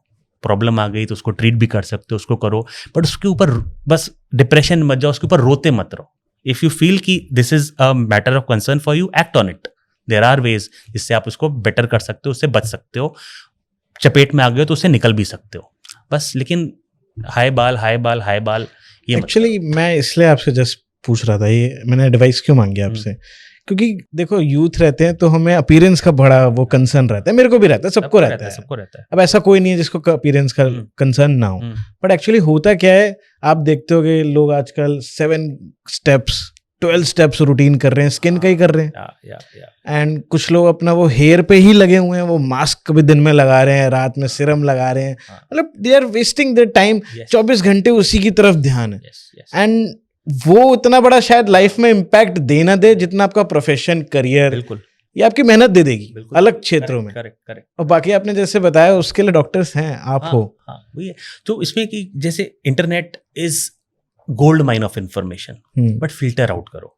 हर चीज जो आप सोशल मीडिया पे देख रहे हो, हर चीज जो आपको गूगल पे नजर आ रही है, चैट जीपीटी पे इतना ब्लाइंड विश्वास मत करो। चैट जीपीटी क्या दिखा रहा है, जो इंटरनेट पे है उसी का एक अमेलगेमेटेड, एक कंसाइज समराइज कर रहा है आपके लिए। हर चीज को बिलीव मत करो। इसमें आप थोड़ा सा खुद का भी थॉट दो, सोचो, लॉजिक इलॉजिकल क्या बातें हैं उसके बारे में ध्यान दो। अपना वही जैसे आपने कहा, अपना पूरा टाइम सिर्फ बाल बाल और स्किन पे मत करो, बेसिक चीजें कर लो। Appearance is important. जो ये बोल रहा है अरे नहीं कैसे दिख रहे हो, तो इंपॉर्टेंस ही नहीं है, डिनायल मोड में वो, या फिर इस दुनिया में नहीं जी रहा है, या डिनायल मोड में। अपीयरेंस इंपॉर्टेंट है, जो बेसिक कर सकते हो वो करो। जो आपके हाथ में नहीं है उसके लिए डॉक्टर्स हैं, उसके लिए बहुत लोग हैं जो आपको हेल्प कर सकते हैं। लेकिन अपना प्रेशियस टाइम आपको सिर्फ इस चीज़ पे 90% टाइम, जो आपने सही बोला कई लोग दे रहे हैं, आप 10% टाइम देके 90% अपनी सेल्फ डेवलपमेंट में लगाओ, अपने प्रोफेशन, अपने करियर पे लगाओ। वो आपको बहुत ज़्यादा हेल्प करेगा, और वो आपके लिए मीन्स देगा कि अब आप अपने अपीयरेंस पे, आप साधन देगा आपको अपीयरेंस पे ज़्यादा काम करने का, बेटर करने का आपको साधन देगा, बिल्कुल। And if you have a problem, do consult a doctor. हाँ, वी आर देयर, मतलब that's why we are there. I mean not again, I am not just saying कि ठीक है आ जाओ, जरा सा बाल गिरे या कुछ स्किन प्रॉब्लम है तो आ जाओ, ऐसा नहीं है। लेकिन आपको अगर जेन्युइन कंसर्न है तो एक बार बात कर लो अपने डॉक्टर से। क्या पता आपके वो घंटों की मेहनत जो आप इंटरनेट पे देते, वो शायद आपकी 5 मिनट में आपको मिल जाए एडवाइस, सही advice. I am grateful for your time and I have a lovely experience with you. Same here. Because आपने ना बहुत, जो हम नॉर्मल गलतियाँ करते हैं, सुनते हैं, समझ रहे हैं आसपास से, मिस्टेक्स हैं, हम उसको फॉलो करते रहते हैं टाइम टू टाइम, एंड उसकी वजह से और प्रॉब्लम शायद क्रिएट हो जाती है। आपने उसको बहुत ईजी बना दिया, एंड बहुत I am grateful for the honesty. ठीक है। Because of course, without it goes without saying, honest तो होना ही है. thank you so much sir for coming and joining us. I hope ये podcast बहुत लोगों के लिए work करेगा. Yeah, hopefully, yes. Definitely it will help a lot of people. Thank you so much. Pleasure, Prateek. अगर आपने ये episode पूरा देखा है तो आई थिंक आपको ये एपिसोड पसंद आया होगा. अगर आपको यहाँ पे कुछ भी इस सेगमेंट में पसंद आया हो तो कमेंट करके मुझे ज़रूर बताना. मुझे और मेरी टीम को बहुत हेल्प मिलती है आपकी फीडबैक से इम्प्रूवमेंट करने के लिए और अगले गेस्ट तक क्या आपकी डिमांड है उसको फुलफिल करने के लिए. अगर आपको ये चैनल पसंद आ रहा है तो उसको सब्सक्राइब कर लेना. और अगर आप चाहते हो आपको शॉर्ट फॉर्म में ज़्यादा नॉलेज मिल जाए तो आप मेरे दूसरे channel the Prateek show clips को भी सब्सक्राइब कर सकते हो, जहां पे इस लॉन्ग फॉर्म कंटेंट का शॉर्ट फॉर्म वर्जन बना के हम डालते हैं ताकि आपको शॉर्ट फॉर्म में नॉलेज मिल जाए. एंड बाकी अपना सपोर्ट बनाए रखें बिकॉज आपके सपोर्ट से मुझे बेटर गेस्ट तक पहुंचने में बहुत ही आसानी होती है. तो बने रहिए मेरे पॉडकास्ट में एंड देखते रहिए मेरे पॉडकास्ट. मैं आपके लिए अच्छे गेस्ट और अच्छे पॉडकास्ट बनाता रहूंगा. जय हिंद, वंदे मातरम.